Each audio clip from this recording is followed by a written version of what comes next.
मुझे बस इतना पसंद है कि मैं कभी कभी अपनी फियांसे के सोशल मीडिया पर अचानक पोस्ट कर देता हूँ। उस शाम उसने एक इमरजेंसी मीटिंग बुला ली। बहाना दिया कि मैं कंपनी का एटमॉस्फेयर खराब कर रहा हूँ। उसने मेरी पूरी मंथली सैलरी काट दी और वो पैसे उस यंग असिस्टेंट को इमोशनल कॉम्पनसेशन के नाम पर दे दिए। सब लोग मुझे तरस भरी नजरों से देख रहे थे। उन्हें लगा मैं फिर से पागल हो जाऊंगा और चिल्लाने लगूंगा जैसे पहले करता था। लेकिन मैं शांत रहा। मैंने अपनी डेस्क का सामान कामली पैक किया और रेजिग्नेशन लेटर उसके सामने रख दिया। दूसरे लोगों को सिर्फ सैलरी कट मिलता है, मैं खुद रिजाइन कर रहा हूँ, ये उनसे काफी बड़ा है। जैसे ही मैंने बोलना खत्म किया, यंग असिस्टेंट लुसिनियान जल्दी से बोल पड़ा। ब्रदर शियान, इतनी छोटी बात पर रिजाइन कैसे कर सकते हो? आप इतने सालों से कंपनी में हो। सिस्टर युन ने हमेशा आपके साथ अच्छा किया है। आप अब रिजाइन करोगे तो लोग उनके बारे में क्या सोचेंगे? फिर बोला, सिस्टर युन, आप जल्दी से ब्रदर शियान को मना लो। युन मानो शायद मुझे पहले ही मनाना चाहती थी, लेकिन लुसिनियान की बात सुन के वो भी गुस्सा हो गई। उसने कहा, मनाने की क्या जरूरत है? अगर जाना है तो जाओ। मैं सीधा और ईमानदारी से काम करती हूँ, मुझे किसी से डर नहीं लगता। उसने मेरा रेजिग्नेशन लेटर उठाया, साइन किया और सीधा मेरे मुंह पर फेंक दिया। सब कलीग्स मुझे देख रहे थे, देखना चाहते थे कि मैं क्या करूंगा, लेकिन मैं फिर भी शांत रहा। मैंने जमीन से लेटर उठाया और बोला, मैं हैंडओवर करके चला जाऊंगा। उसने तुरंत कहा, हैंडओवर की जरूरत नहीं, अगर जाना है तो अभी निकल जाओ। फिर उसने ठंडी आवाज में कहा, खुद से रिजाइन करोगे तो कोई कॉम्पनसेशन नहीं मिलेगा। ये देखकर मेरे कुछ अच्छे कलीग्स मुझे समझाने लगे, सर झुकाओ, गलती मान लो, इतना इम्पल्सिव मत बनो। सब जानते थे कि ये कंपनी मैंने और युन याओ ने मिलकर बनाई थी। शुरू में कंपनी के पास पैसे नहीं थे। मैं इन्वेस्टर्स लाने के लिए इतना पीता था कि खून तक उल्टी हो जाती थी। जब काम खत्म नहीं होता था, मैं टीम के साथ 3-3 रात जागता था। मैंने अपनी मेहनत और इमोशंस सब कुछ लगा दिया था। अब छोड़ने का मतलब सब कुछ खोना था, लेकिन मैं डिसीजन ले चुका था। मैंने उन सबकी तरफ देखा और बोला, थैंक यू। मैंने अपना सामान पैक किया और निकल गया। जाते वक्त मैंने युन मंग याओ की आंखों में देखा। उसकी आंखों में थोड़ा कंफ्यूजन था। उसे लग रहा था मैं नहीं जाऊंगा। पहले भी हम लुसिनियान की वजह से बहुत बार लड़ चुके थे।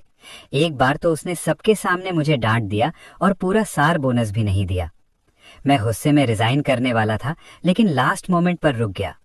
फिर मैं उसके पास गया, प्यार से बात की और जैसे कुछ हुआ ही नहीं वापस काम करने लगा। उसे लगा इस बार भी मैं एडजस्ट कर लूंगा, लेकिन उसे नहीं पता था मेरी पेशेंस खत्म हो चुकी थी। जैसे ही मैं कंपनी से बाहर निकला, मेरे फोन पर एक मैसेज आया। मैंने देखा मेरे फ्रेंड ने पैसे ट्रांसफर किए थे। सुबह युनमंग याओ ने कहा था कंपनी का हाल अच्छा नहीं है और मेरी सैलरी काटनी होगी। मेरी पहली रिएक्शन उसकी टेंशन को लेकर थी। मैंने तुरंत अपने फ्रेंड से 5 लाख उधार लिए थे। मैं वो पैसे उसे देने वाला था, लेकिन तब मैंने लुसिनियान का सोशल मीडिया पोस्ट देखा। तब मुझे युनमंग याओ का असली इंटेंशन समझ आया। उस मोमेंट पर मेरा दिल अजीब तरह से शांत हो गया। न दुख, न गुस्सा, न जेलसी। शायद क्योंकि ये सब बहुत बार हो चुका था। युनमंग याओ ने लुसिनियान की वजह से मेरे साथ बहुत बार गलत किया था। अब तो मुझे समझ नहीं आता था उसका बॉयफ्रेंड मैं हूं या लुसिनियान। मैंने पैसे वापस अपने फ्रेंड को भेज दिए और बोला थैंक यू। मैं पार्किंग में गया, अपनी पुरानी गाड़ी देखी जो मैं 10 साल से चला रहा था। उसका पेंट कई जगह से उतर चुका था। उसके पास एक बिल्कुल नई पॉर्श खड़ी थी, वही पॉर्श जो युनमंग याओ ने आज लुसिनियान को गिफ्ट की थी। पार्किंग में और भी जगह थी। उसने जानबूझकर मेरी गाड़ी के पास पार्क किया था, क्लियरली मुझे चिढ़ाने के लिए। मैं और युनमंग याओ 10 साल से साथ थे, फिर भी मैं उस लुसिनियान से कंपेयर नहीं कर पाया जो सिर्फ 10 महीने से आया था। मैं हल्का सा हंस पड़ा बिना कुछ सोचे। फिर मैं गाड़ी चलाकर निकल गया उस कंपनी से जहां मैंने सालों काम किया था। जैसे ही मैं कंपनी गेट से बाहर निकला, मेरी गाड़ी को पीछे से किसी ने टक्कर मार दी। मैं गाड़ी से बाहर निकला, तब मैंने देखा युनमंग याओ और लुसिनियान पीछे वाली गाड़ी से उतर रहे थे। लुसिनियान बोला, ब्रदर शियान, आपने इतना सडन ब्रेक क्यों लगाया? मुझे रिएक्ट करने का टाइम ही नहीं मिला। फिर वो आगे बढ़ा और अपनी गाड़ी का डेंट देखकर बोला, कितना बुरा हो गया। ये सब सिस्टर युन ने ही प्लान करके चूज किया था। युन माओ का फेस धीरे धीरे और ज्यादा डार्क हो गया। उसने कहा, शीन, गराज में मैंने तुम्हें सिनियन की कार को देखते हुए देखा था। सच बताओ, क्या तुम्हें पता था कि वो पीछे है और तुमने जानबूझकर ब्रेक मारा रिवेंज के लिए? मुझे उसकी बात सुनकर फिर से हंसी आ गई। वो फिर से सही और गलत का फर्क नहीं समझ रही थी। सारा ब्लेम मुझ पर डाल रही थी और साइड ले रही थी लुसिनियन की। तब लुसिनियन बोला, छोड़ो सिस्टर युन, भाई शीन तो ब्लेम मत करो। उनकी जॉब मेरी वजह से चली गई। मुझ पर गुस्सा होना नॉर्मल है। आखिर में सब मेरी वजह से ही हुआ। अगर मैं थोड़ा केयरफुल होता तो बेटर होता। ये बोलकर उसने अपने फोरहेड पर पंच मारने के लिए हाथ उठाया, लेकिन हिट करने से पहले ही उसने जानबूझकर फोर्स कम कर दिया। फिर भी युन मंगाओ को समझ नहीं आया। वो उसके लिए इमोशनल हो गई। उसका सर रब करते हुए बोली, इसका तुमसे कोई लेना देना नहीं है, सब कुछ अपने ऊपर मत लो। फिर उसने मुझे जोर से पॉइंट करके कहा, तुम सिनियन से कुछ सीख नहीं सकते, उसमें रिस्पॉन्सिबिलिटी है, वो मॉडेस्ट है। तुम इतने सालों से काम कर रहे हो, फिर भी इतने चाइल्डिश और एरोगेंट हो। उसने मुझे धक्का दिया और मैं थोड़ा हिल गया। मुझे ये सब देखकर हंसी आ रही थी। पूरे साल सिनियन मेरी अचीवमेंट्स चुरा रहा था, मुझे फंसा रहा था, और अब वही रिस्पॉन्सिबल और मॉडेस्ट बन गया और मैं चाइल्डिश और एरोगेंट। मुझे समझ आ गया कि बात करना टाइम वेस्ट है। मैं कुछ नहीं बोला, बस मुड़कर चलने लगा। तब युन मैन्युअला फिर से मेरे सामने आ गई। मुझे लगा वो फिर लुसिनियन को डिफेंड करेगी, लेकिन इस बार उसने मुझे साइड में ले जाकर सीरियस टोन में कहा, शीन, मैंने तुमसे ज्यादा एक्सपेक्टेशंस रखी थी, इसीलिए मैं स्ट्रिक्ट थी। तुम मेरे फीलिंग समझ क्यों नहीं पाते? उसकी सॉफ्ट बात सुनकर मैं थोड़ा कंफ्यूज हो गया, लेकिन जल्द ही मुझे उसका असली इंटेंशन समझ आ गया। युन मंगाओ ने मेरे शोल्डर पर हाथ रखा और बोली, मैं रेजिग्नेशन लेटर वापस ले लेती हूँ। तुम अच्छे से सोचो, सिनियन से माफी मांगो, और जो रियर एंड एक्सीडेंट हुआ है उसकी फुल रिस्पॉन्सिबिलिटी तुम लोगे। जो भी कॉम्पेंसेशन होगा सिनियन को ट्रांसफर करना। मैं तुरंत समझ गया। मैंने ऊपर देखा लुसिनियन की तरफ। उसे पहले से पता था युन क्या बोलेगी। उसके फेस पर स्मग स्माइल थी। वो मुझे देखकर प्रवोक करते हुए आंख घुमाने लगा। मैं हंसी उड़ाता हुआ बोला, मैं कोई कॉम्पेंसेशन नहीं दूंगा। एक्सीडेंट में किसकी गलती है खुद जाकर इन्वेस्टिगेट करो। अगर समझ नहीं आए पुलिस बुला लो। अगर और कोई बात नहीं है मैं जा रहा हूँ। मैं मुड़कर चल दिया। पीछे युन मंगाओ गुस्से में पैर पटक रही थी। मैंने तुम्हें चांस दिया था, बाद में रिग्रेट मत करना। मैं बोला, मुझे कोई रिग्रेट नहीं होगा।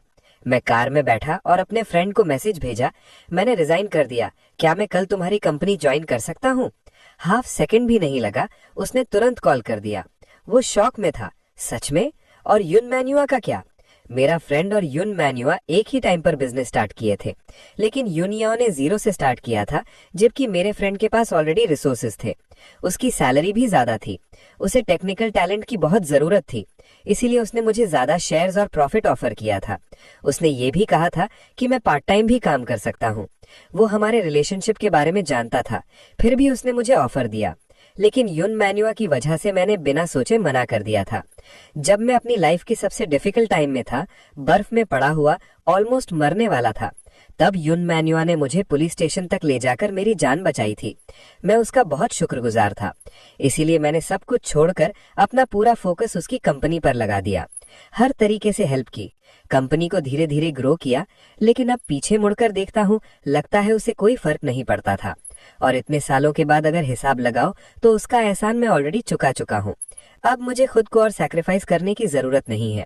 उसके बिना भी मैं अपने डिसीजंस ले सकता हूँ। मैंने फ्रेंड के साथ और थोड़ी बात की, कॉन्ट्रैक्ट साइन करने का टाइम कंफर्म किया। फिर मैं घर गया अपना सामान पैक करने। ये घर मैंने पूरा कैश देकर खरीदा था, लेकिन अंदर हर जगह मेरी और युन याओ की यादें थीं। मैंने डिसाइड कर लिया अब यहाँ नहीं रहूंगा। सबसे पहले मैं बेड के नीचे सफाई करने लगा। वहां मुझे बहुत सारी बिखरी हुई पेंटिंग्स मिली। हर एक पेंटिंग युन मनगाओ की थी। सब मैंने उसके लिए खुद बनाई थी। उसे ये पेंटिंग्स बहुत पसंद थी। मैं उसके लिए स्केचेस बनाता था। हर एक पेंटिंग को वो ट्रेजर की तरह ट्रीट करती थी, फ्रेम करके संभाल कर रखती थी। लेकिन जब से लुसिनियन आया, सब बदल गया। वो इरिटेट होने लगी। उससे मेरा पेंटिंग का हॉबी आउटडेटेड लगने लगा। बोलती थी ये टाइम वेस्ट है, कैमरा से फोटो लेना ज्यादा बेटर है।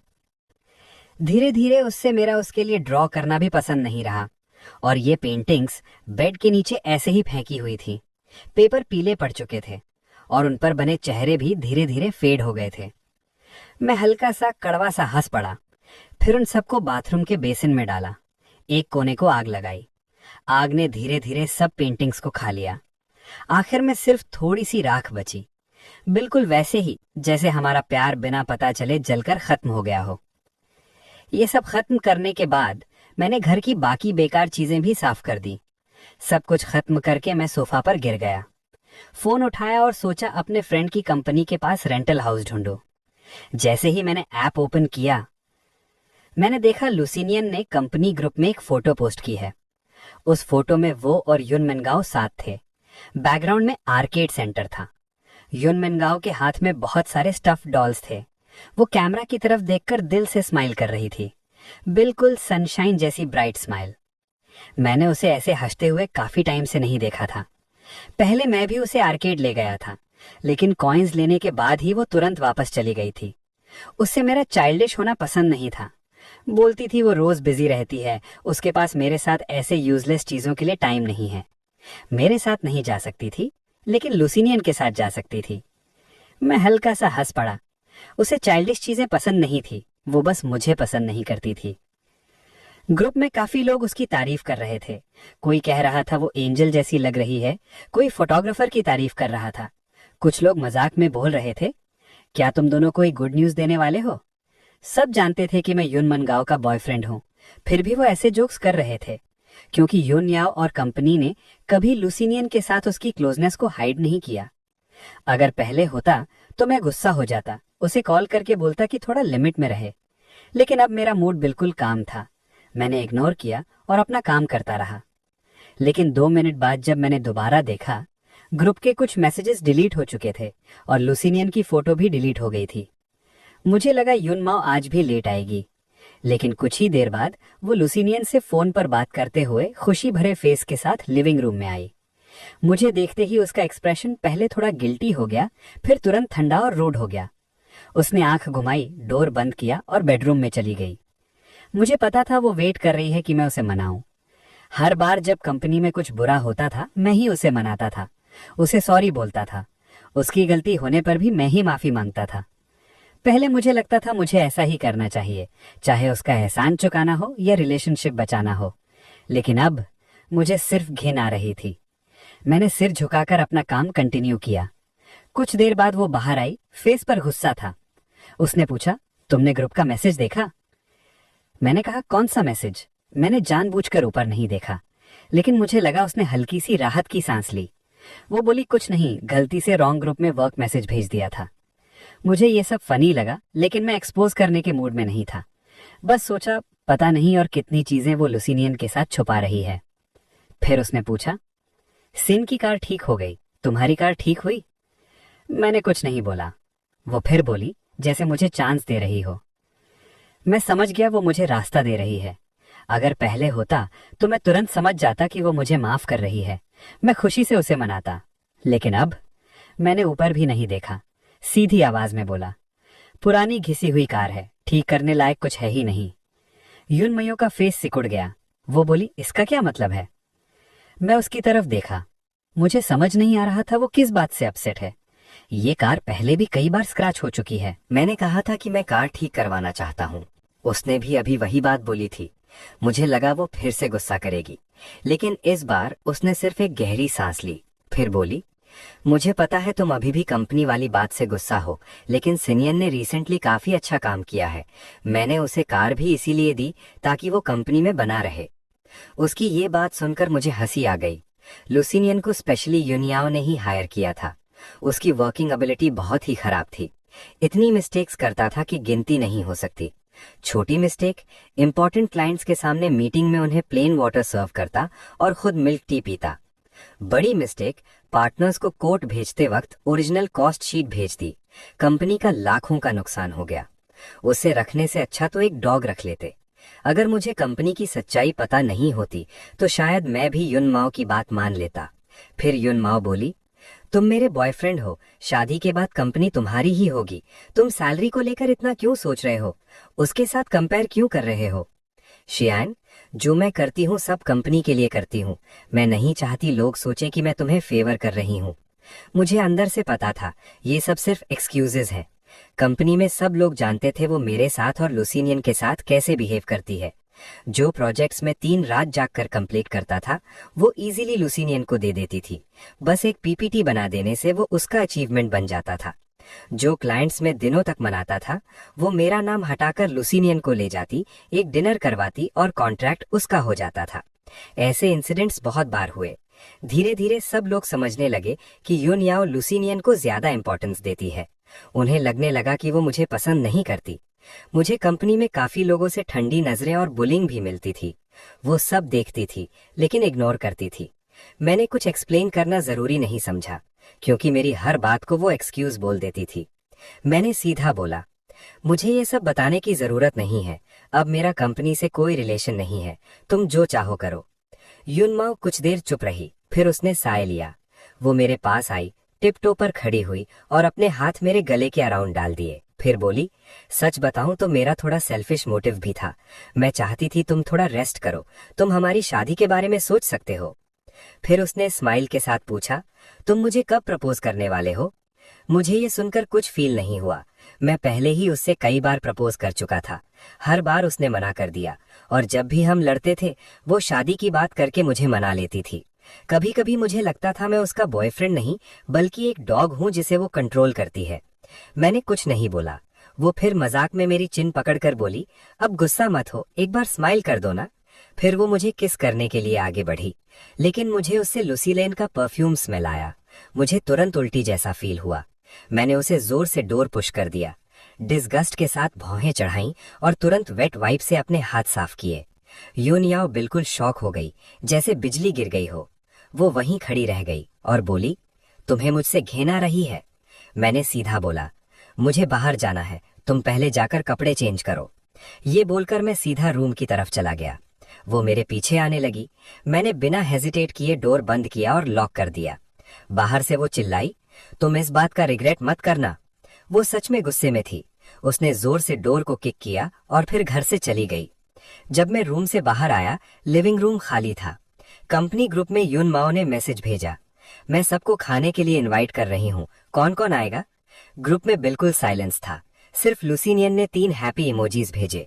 मुझे पता था वो मुझे प्रोवोक कर रही है। ये पहले भी बहुत बार हुआ है, हर बार ऐसा ही होता था। बाकी लोग इंटरेस्ट नहीं दिखाते थे, सिर्फ लुसीनियन ही एक्साइटेड रहता था।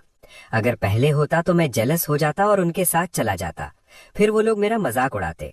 लेकिन अब मुझे फर्क नहीं पड़ता, मैं बस अपने काम में लगा रहा। मैंने कपड़े बदले और निकल गया उस घर को देखने जिसे मैं रेंट पर लेने वाला था। मैंने चेक किया, सब ठीक था। मैंने सीधा रेंट पे कर दिया। फिर एक ब्रोकर से कांटेक्ट किया ताकि वो मेरा करंट हाउस सेल कर सके। ये घर मैंने खुद खरीदा था।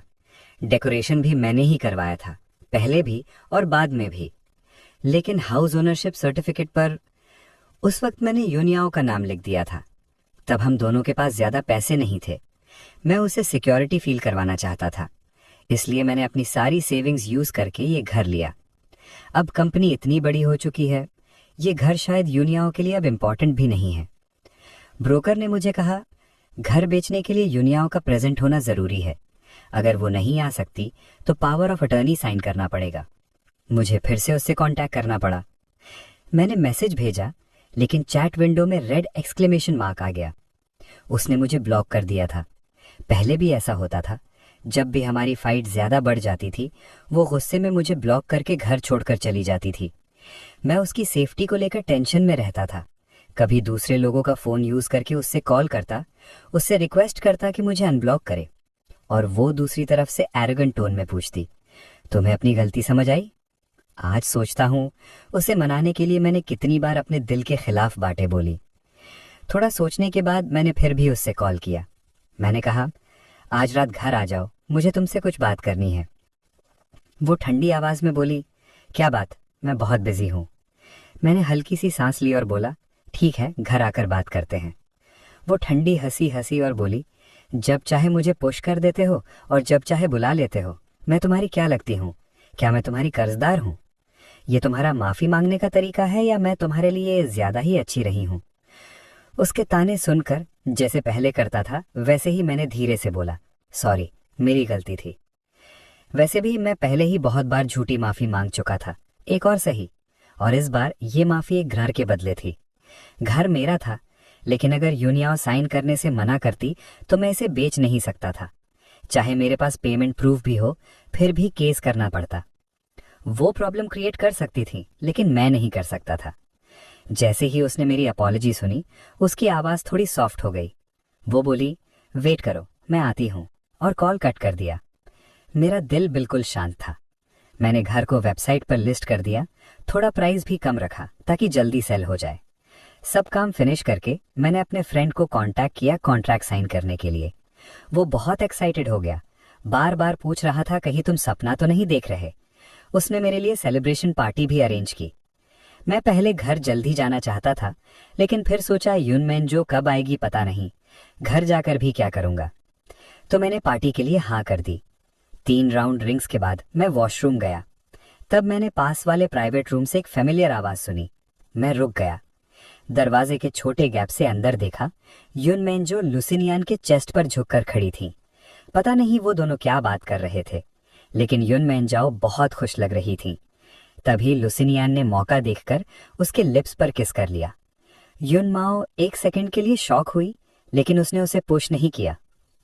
लुसिनियान बोला, सिस्टर युन, आप और ब्रदर शियन कब ब्रेकअप करोगे? मैं और वेट नहीं कर सकता। रोज आपको उसके साथ देखकर मुझे बहुत बुरा लगता है। क्या आप अभी भी उसे ज्यादा पसंद करती हो? वो थोड़ा इमोशनल हो गया। युनमैन जाओ कुछ बोलना चाहती थी, लेकिन लास्ट में उसने लुसिनियान को हक कर लिया। जैसे किसी बच्चे को मना रही हो, उसने धीरे से कहा, वो तुमसे कंपेयर ही नहीं हो सकता। बस अभी कंपनी बड़ी हो गई है। अगर अभी ब्रेकअप करके तुम्हारे साथ आ गई तो लोग बातें करेंगे। थोड़ा वेट करो, ज्यादा टाइम नहीं लगेगा। लुसिनियान खुश होकर बोला, मुझे पता था सिस्टर यून सबसे ज्यादा मुझे ही प्यार करती हैं। दोनों एक कपल की तरह क्लोज खड़े थे। मैं हल्का सा हंस पड़ा और वहां से चला गया।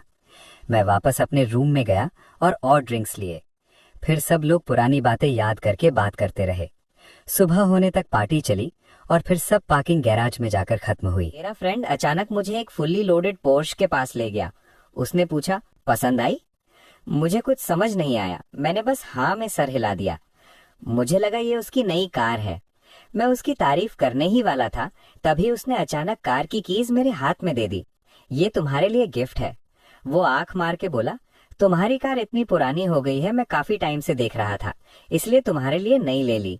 मैं मना करने वाला था, लेकिन उससे पहले ही उसने बोल दिया, मुझे पता है तुम क्या बोलने वाले हो। फिर बोला, मैंने सुना यून माओ ने तुम्हारी कंपनी के नए लड़के को कार दी है।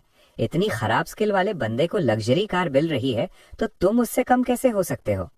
फिर वो बोला, वैसे भी उस लड़के का काम मैंने देखा है, हर बार अलग स्टाइल होता है, क्लियरली कॉपी करता है। समझ नहीं आता कंपनी में कैसे टिका हुआ है। शायद ड्रिंक की वजह से मेरा फ्रेंड सब सच बोल रहा था। लगातार लुसिनियन के बारे में कंप्लेन करता रहा। मैं चुप रहा। जो वो बोल रहा था सब सच था। वो सारे काम एक्चुअली मैं और मेरी टीम करते थे। हर बार काम कंप्लीट होने के टाइम यून मिंगाओ बोलती थी लुसिनियन को दे दो, इसीलिए उसका स्टाइल हर बार डिफरेंट होता था। मेरा फ्रेंड जो कंपनी में नहीं था, वो भी सच समझ गया था, लेकिन सिर्फ यून माओ को ही समझ नहीं आता था। मैं फिर भी मना करना चाहता था। मेरा फ्रेंड गुस्से का एक्टिंग करके बोला, ये गिफ्ट नहीं है, तुम्हारी फ्यूचर सैलरी से कट कर लूंगा, मेरा दिल मत तोड़ो। मैं हंस पड़ा। इस कार की प्राइस अगर सैलरी से कट करें तो कई साल लग जाएंगे। मुझे पता था वो बस प्यार से कह रहा है, इसीलिए मैंने मना नहीं किया। मैंने उसे थैंक यू बोला। हमने थोड़ी देर और बात की, फिर दोनों ने ड्राइवर बुलाया और अपने अपने घर चले गए। मुझे लगा यून माओ अभी घर नहीं आई होगी, लेकिन जैसे ही मैंने डोर खोला, वो लिविंग रूम के सोफा पर बैठी हुई थी। जैसे ही मैं अंदर गया, वो गुस्से में बोली, कहाँ गए थे तुम? हमारी मीटिंग थी ना, तुम्हें पता है मैं कितनी देर से वेट कर रही हूँ। मैं थोड़ा सरप्राइज हो गया। यूजुअली जब वो लुसिनियन के साथ जाती थी तो रात 3-4 बजे आती थी। आज इतनी जल्दी आना रेयर था। लेकिन तभी मेरे दिमाग में वो सीन फ्लैश हुआ जहां वो लुसिनियन के साथ चिपकी हुई थी। मुझे फिर से घिन सी आने लगी। मैंने सीधा बोला, मैं अपने फ्रेंड के साथ खाना खाने गया था। मैं अंदर आया, बैग से पावर ऑफ अटॉर्नी निकाला। जैसे ही मैं आगे बढ़ा, यून मिंगाओ ने मुझे रोका। वो बोली, तुमने अल्कोहल पी है? मैं नहीं होती तब तुम्हें पीने की परमिशन नहीं है, मैंने बोला था ना। मैं हंस पड़ा। इसका मतलब ये था, मैं सिर्फ तभी ड्रिंक कर सकता था जब वो उसके काम के लिए क्लाइंट्स एंटरटेन कर रहा हूँ। मैंने सीधा बोला, कुछ नहीं। फिर वो अचानक मुस्कुराई, जैसे कुछ समझ गई हो। उसके फेस पर थोड़ा स्मग लुक था। वो बोली, तुम अभी भी गुस्सा हो ना मेरे और लुसिनियन के साथ बाहर जाने से?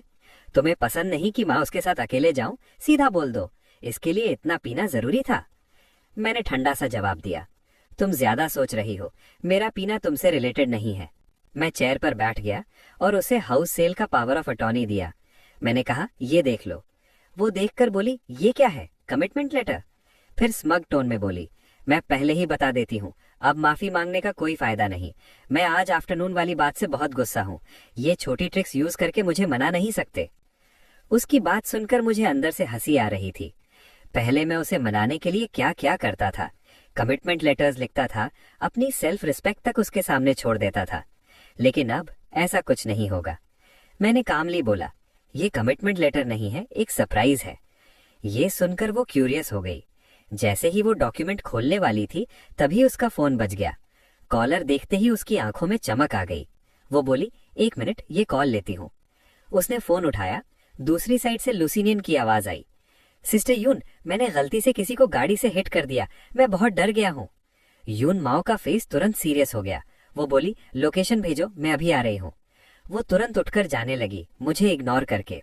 मैं उसके सामने आ गया और डॉक्यूमेंट उसके हाथ में देकर बोला, पहले मेरा काम कर लो, ये साइन करना अर्जेंट है। वो थोड़ी देर चुप रही, फिर मुझे देखकर बोली, तुम थोड़ा एम्पैथी नहीं दिखा सकते? उसका मैटर तुमसे ज्यादा अर्जेंट है। अब तुम इतने जेलस हो गए हो, ये बहुत बेकार लग रहा है। मुझे ये सब सुनकर हंसी आ रही थी। मैं बेकार हूँ और लुसिनियन ड्रंक ड्राइविंग कर रहा है, लेकिन मैं आर्ग्यू नहीं करना चाहता था। मैं बस डॉक्यूमेंट उसके सामने पकड़े रहा। उसने कुछ नहीं बोला। डॉक्यूमेंट खोला, लेकिन देखने से पहले ही फोन से फिर से लुसिनियन की जोर की आवाज आई, कैसी गाड़ी चला रहे हो तुम लोग? वो चिल्लाया, सिस्टर यून प्लीज जल्दी आओ, मैं बहुत डर रहा हूँ। मैं अभी आ रही हूँ, ये बोलकर युनमांग याओ ने लुसिनियन को बोला, टेंशन ना ले। लेकिन क्लियरली वो उससे ज्यादा पैनिक में थी। उसने डॉक्यूमेंट का कंटेंट देखा भी नहीं, जल्दी जल्दी साइन किया और तुरंत निकलने लगी। उसकी जल्दी में जाती हुई बैग को देखकर मैं खुद को रोक नहीं पाया और पूछा, तुम देखोगी नहीं क्या साइन कर रही हो? वो बोली, देखने जैसा क्या है, तुम्हारा सरप्राइज ज्यादा से ज्यादा कुछ छोटे कॉन्ट्रैक्ट्स ही होंगे। ऐसे कॉन्ट्रैक्ट्स में बस टर्म्स ठीक हो तो इनफ है। ये बोलकर वो बिना पीछे देखे घर से निकल गई। मुझे बस हंसी आ गई। पहले मैं उसे खुश करने के लिए चुपके चुपके डील्स लाता था। शुरू में वो बहुत खुश होती थी, लेकिन जैसे जैसे कंपनी बड़ी होती गई वो छोटी कंपनीज को नीचा समझने लगी, जैसे खुद भी नीचे से ऊपर आई हो। पहले वो कॉन्ट्रैक्ट साइन करने से पहले हर क्लॉज चेक करती थी, कई बार वेरीफाई करती थी। और आज सिर्फ लुसिनियन की टेंशन में उसने देखा तक नहीं क्या साइन कर रही है। लेकिन ये मेरे लिए अच्छा ही था, मेरा काम आसान हो गया। उस रात युनमाओ घर नहीं आई और लुसिनियन ने मुझे काफी मैसेजेस भेजे। उसने लिखा, शियान, तुमने प्राइवेट रूम के बाहर सब देख लिया ना? अब तुम्हें समझ आ गया होगा युनमांगाओ का दिल मेरी तरफ है। मेरा एक फोन आते ही वो तुरंत मेरे पास आ गई। तुम खुद ही पीछे हट जाओ, वरना बात बढ़ेगी तो सबकी इज्जत खराब होगी। उसका मैसेज पढ़कर मैं हंस पड़ा। अब उसने अपना असली चेहरा दिखा दिया था। मुझे पता था अगर मैं ये चैट्स युनमांगाओ को दिखा भी दूं कोई फायदा नहीं होगा। वो लुसिनियन को बहुत पैम्पर करती थी। उल्टा वो सोचेगी मैं उनके बीच फसाद डाल रहा हूँ। लेकिन मैं इतना भी चुप रहने वाला नहीं था।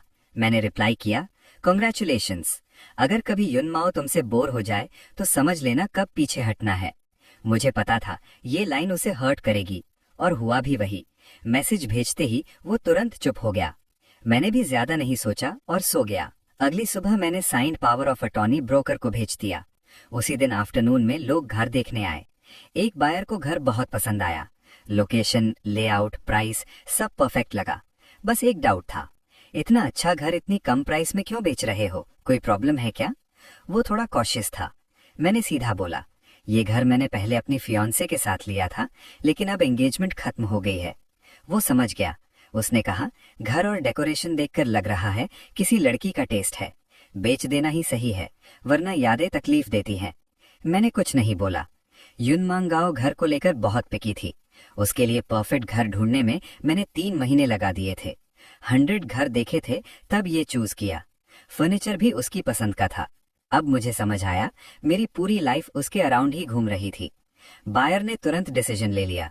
उसी शाम कॉन्ट्रैक्ट साइन फिक्स हो गया और 2 दिन बाद हाउस हैंडओवर भी। वैसे ही 2 दिन बाद मैं भी यहाँ से जाने वाला था। कॉन्ट्रैक्ट साइन करके जब मैं घर आया, जैसे ही डोर खोला मैंने एंट्रेंस पर एक आदमी के फॉर्मल शूज देखे। मेरे स्लीपर्स भी वहां नहीं थे। मुझे सब समझ आ गया। मैंने डिस्पोजेबल स्लीपर्स पहने और अंदर गया। जैसे ही मैं अंदर आया, मुझे लुसीनियन की आवाज सुनाई दी। सिस्टर युन, ऐसे नहीं, मैं सिखाता हूँ। मैं किचन के पास गया और जो देखा वो बिल्कुल क्लियर था। लुसीनियन उसके पीछे खड़ा था, उसके हाथ पकड़कर उसे गाइड कर रहा था। दोनों बहुत क्लोज थे, जैसे कपल हों। लुसीनियन ने मेरे घर के कपड़े पहने हुए थे और मेरे ही स्लीपर्स पहने हुए थे। युन याओ भी उसके साथ मैचिंग में खड़ी थी और उसे बिल्कुल भी अनकंफर्टेबल फील नहीं हो रहा था। दोनों ऐसे बिहेव कर रहे थे जैसे ये सब नॉर्मल हो, जैसे मैं इस घर का हिस्सा ही नहीं हूँ। मैं चुपचाप देख रहा था, उन दोनों को इतनी कंफर्ट और खुशी के साथ इंटरैक्ट करते हुए। मुझे पता नहीं था वो दोनों क्या बात कर रहे थे। दोनों जोर से हंस भी रहे थे, लेकिन अजीब बात ये थी, जब मैं उसके पास थोड़ा भी क्लोज आता था, वो अनकंफर्टेबल हो जाती थी। वो कहती थी कि उसे ऑपोजिट जेंडर के साथ रहने की आदत नहीं है, लेकिन अब देखकर समझ आ गया, उसे आदत नहीं थी मेरे साथ। मैं हल्की सी हंसी रोक नहीं पाया। तभी युन माओ ने पीछे मुड़कर मुझे देखा। वो थोड़ा शॉक हो गई और तुरंत लुसीनियन के पास से हट गई। उसके फेस पर गिल्ट साफ दिख रहा था। वो बोली, तुम इस टाइम वापस क्यों आ गए? मुझे ये सुनकर हंसी आई, जैसे गलती मेरी हो। तभी लुसीनियन बोला, सॉरी ब्रदर शियन, मैं सिस्टर युन को सब्जी धोना सिखा रहा था, गलत मत समझना। वो ये बोल रहा था, लेकिन उसकी आंखों में क्लियरली चैलेंज और स्मगनेस थी, जैसे वो वेट कर रहा हो कि मैं गुस्सा करूं। अगर पहले होता तो मैं जरूर गुस्सा करता, चिल्लाता और उसे घर से निकलने की बात करता, लेकिन अब मैं सब देखकर भी शांत था। वैसे भी मैं जल्दी ही यहाँ से जाने वाला था। घर बेच चुका था, पैसे अकाउंट में आ चुके थे। अब मुझे सच में कोई फर्क नहीं पड़ता था। मैंने सीधा कहा, तुम लोग अपना काम करो, मैं रूम में जा रहा हूँ। मैं कामली रूम की तरफ चला गया। लुसीनियन थोड़ा शॉक हो गया। उसे समझ नहीं आया मैं रिएक्ट क्यों नहीं कर रहा। युन माओ भी शायद एक्सपेक्ट कर रही थी मैं गुस्सा करूंगा, लेकिन जब मैं शांत रहा, उसकी आवाज थोड़ी ऑकवर्ड हो गई। वो पहली बार एक्सप्लेन करने लगी, आज सीनियन का बर्थडे है, इसलिए मैं उसे यहाँ लाई हूँ। अगर पहले होता तो वो इतना एक्सप्लेन नहीं करती, सीधा कहती, पसंद नहीं तो निकल जाओ। मुझे समझ नहीं आया खुश हूं या दुख, मुझे बस फर्क पड़ना बंद हो गया था। उसने मुझे कभी अपना बर्थडे याद नहीं रखा और आज वो लुसीनियन का बर्थडे सेलिब्रेट कर रही थी। मैंने बस ठंडा सा बोला, कांग्रेचुलेशंस तुम दोनों को, और रूम में चला गया। मेरा सामान लगभग पैक हो चुका था। जो चीजें जरूरी नहीं थी मैं ऑलरेडी नई जगह शिफ्ट कर चुका था। रूम में बस कुछ कपड़े और बुक्स बची थी। मैं सोच रहा था आज ही सब पैक कर दूं। तभी डोर अचानक खुला। लुसीनियन अंदर आया। उसके हाथ में केक का एक पीस था। उसने रूम को देखा और हंसकर बोला, रूम पहले से काफी खाली लग रहा है, लगता है तुम सच में भागने की तैयारी कर रहे हो। मैंने उसकी तरफ ध्यान नहीं दिया, फोन में बिजी रहा, अपने फ्रेंड के साथ शिफ्टिंग की बात कर रहा था। मुझे इग्नोर करते देख उसका फेस गुस्से से भर गया। वो मेरे पास आया और बोला, मैं तुमसे बात कर रहा हूँ, तुम बहरे हो क्या? मैंने उसकी तरफ देखा और बोला, इतना टेंशन मत लो, वैसे भी तुम यहाँ रहने वाले नहीं हो। एक सिंपल लाइन थी, लेकिन उसे बहुत बुरा लग गया। उसका फेस डार्क हो गया। वो मेरा कॉलर पकड़ने के लिए हाथ बढ़ाने लगा। तभी बाहर से फुटस्टेप्स आए। अचानक उसने केक जमीन पर फेंका और खुद गिर गया और जोर से चिल्लाया, सीनियन क्या हुआ? युनमो तुरंत रूम में आई। उसने मुझे धक्का दिया और उसे उठाया। मैं पीछे गिर गया। मेरे पैर के नीचे केक के टुकड़े थे। एक पीस मेरे पैर में घुस गया। तुरंत खून निकलने लगा, लेकिन युनमाओ ने देखा भी नहीं। वो सिर्फ लुसीनियन को देख रही थी। उसके हाथ पर हल्का सा स्क्रैच था। लुसीनियन बोला, सॉरी सिस्टर युन, मैंने फिर से ब्रदर शियन को गुस्सा कर दिया। मैं सोचा आज मेरा बर्थडे है, सब केक खाएंगे, इसलिए मैं उन्हें केक देने आया था, लेकिन उन्हें पसंद नहीं आया। उसकी आंखों में आंसू थे और वो कंफ्यूज्ड एक्टिंग कर रहा था। अगर मैं खुद ये सब नहीं देख रहा होता तो शायद मैं भी उसकी बात मान लेता। मैंने कभी नहीं कहा कि मुझे केक पसंद नहीं है।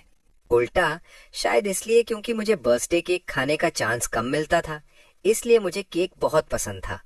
हर बर्थडे पर मैं युन मंगाओ से केक की बात करता था। वो मुझे मजाक में बोलती थी, तुम जैसे लड़के कम होते हैं जो इतना केक पसंद करते हैं। लेकिन आज लुसियन के सामने उसे मेरी पसंद याद ही नहीं थी। उसने गुस्से में मेरी तरफ उंगली करके कहा, अगर तुम्हें पसंद नहीं है तो प्लेट फेंकने और लोगों को धक्का देने की क्या जरूरत थी? गियोन, मुझे लगा तुम सुधर गए हो, लेकिन तुम अभी भी वैसे ही हो। जल्दी से सीनियन से माफी मांगो, वरना तुम जैसे जेलस आदमी से मैं शादी नहीं कर सकती। सीधा ब्रेकअप कर लेते हैं। वो गुस्से में मुझे देख रही थी। उसका ये एक्सप्रेशन देखकर मुझे हंसी आई। मुझे वो दिन याद आ गया जब मैंने प्राइवेट रूम के बाहर उनकी बातें सुनी थी। हर बार जब हमारी लड़ाई होती थी वो ब्रेकअप की धमकी देती थी और मैं ही उसे मनाता था। मुझे लगता था वो सच में ब्रेकअप नहीं चाहती, वो बस मुझे कंट्रोल करने का तरीका था। लेकिन अब समझ आया, शायद वो पहले से ही ब्रेकअप करना चाहती थी, इसलिए ये बात उसकी जुबान पर हमेशा रहती थी। लेकिन अब मेरे लिए ये अच्छा था, मैं भी वैसे ही ब्रेकअप करना चाहता था। चाहे वो ना भी बोलती, मैं खुद बोल देता। मैं चुप रहा तो यून मंगाओ को लगा मैं डर गया हूँ। उसकी आवाज थोड़ी सॉफ्ट हो गई।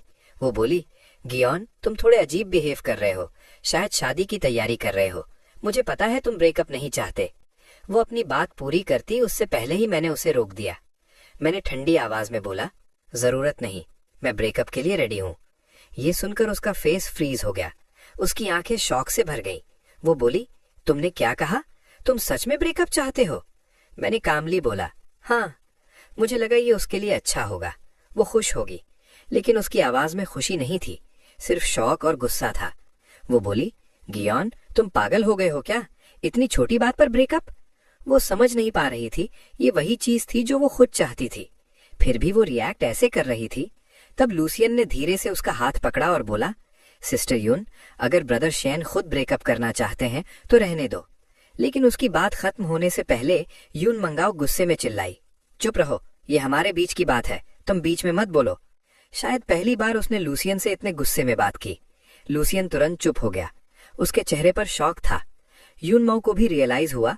उसने अपनी टोन सॉफ्ट की और बोला, सॉरी, मेरा वो मतलब नहीं था, तुम बाहर जाओ, मैं बाद में बात करती हूँ। लूसियन की आंखों में आंसू थे, लेकिन वो समझदार था। उसे पता था अब ज्यादा बोलना ठीक नहीं। वो चुपचाप बाहर चला गया। रूम में सिर्फ हम दोनों रह गए। यून मिंगाओ ने गहरी सांस ली, जैसे कुछ बोलने वाली हो। तभी उसकी नजर मेरे पैर पर गई। उसकी आवाज अचानक सॉफ्ट हो गई, तुम्हारा पैर चोट लग गया, तुमने बताया क्यों नहीं? मैं बैंडेज लाती हूँ। वो बुक शेल्फ की तरफ चली गई, लेकिन मुझे पता था ये सब सिर्फ टॉपिक चेंज करने के लिए है। जब भी कोई बात उसे अनकंफर्टेबल लगती थी, वो केयर दिखाकर बात को डाइवर्ट कर देती थी। पहले मैं पिघल जाता था, मुझे लगता था वो अभी भी मेरी परवाह करती है, और असली प्रॉब्लम वहीं की वहीं रह जाती थी, कभी सॉल्व नहीं होती थी। ये सब बातें बस दिल के अंदर सद जाती थी और एक दिन और भी बुरी तरह बाहर आती थी। यून मंगाओ बुक शेल्फ में ढूंढते हुए बोल रही थी, बैंडेज कहाँ है? पहले तो यहाँ था। उसे शायद याद ही नहीं था। वो लास्ट टाइम मेरे रूम में 2 साल पहले आई थी। तब मुझे 40 डिग्री बुखार था और वो मुझे छोड़कर लूसिनियन के साथ डेट पर चली गई थी। उसके बाद मैंने मेडिसिन बॉक्स का प्लेस चेंज कर दिया था। फिर वो बोली, शियान, तुम्हारे रूम में इतनी चीजें कम क्यों हो गई? उसे फाइनली कुछ गलत लगने लगा।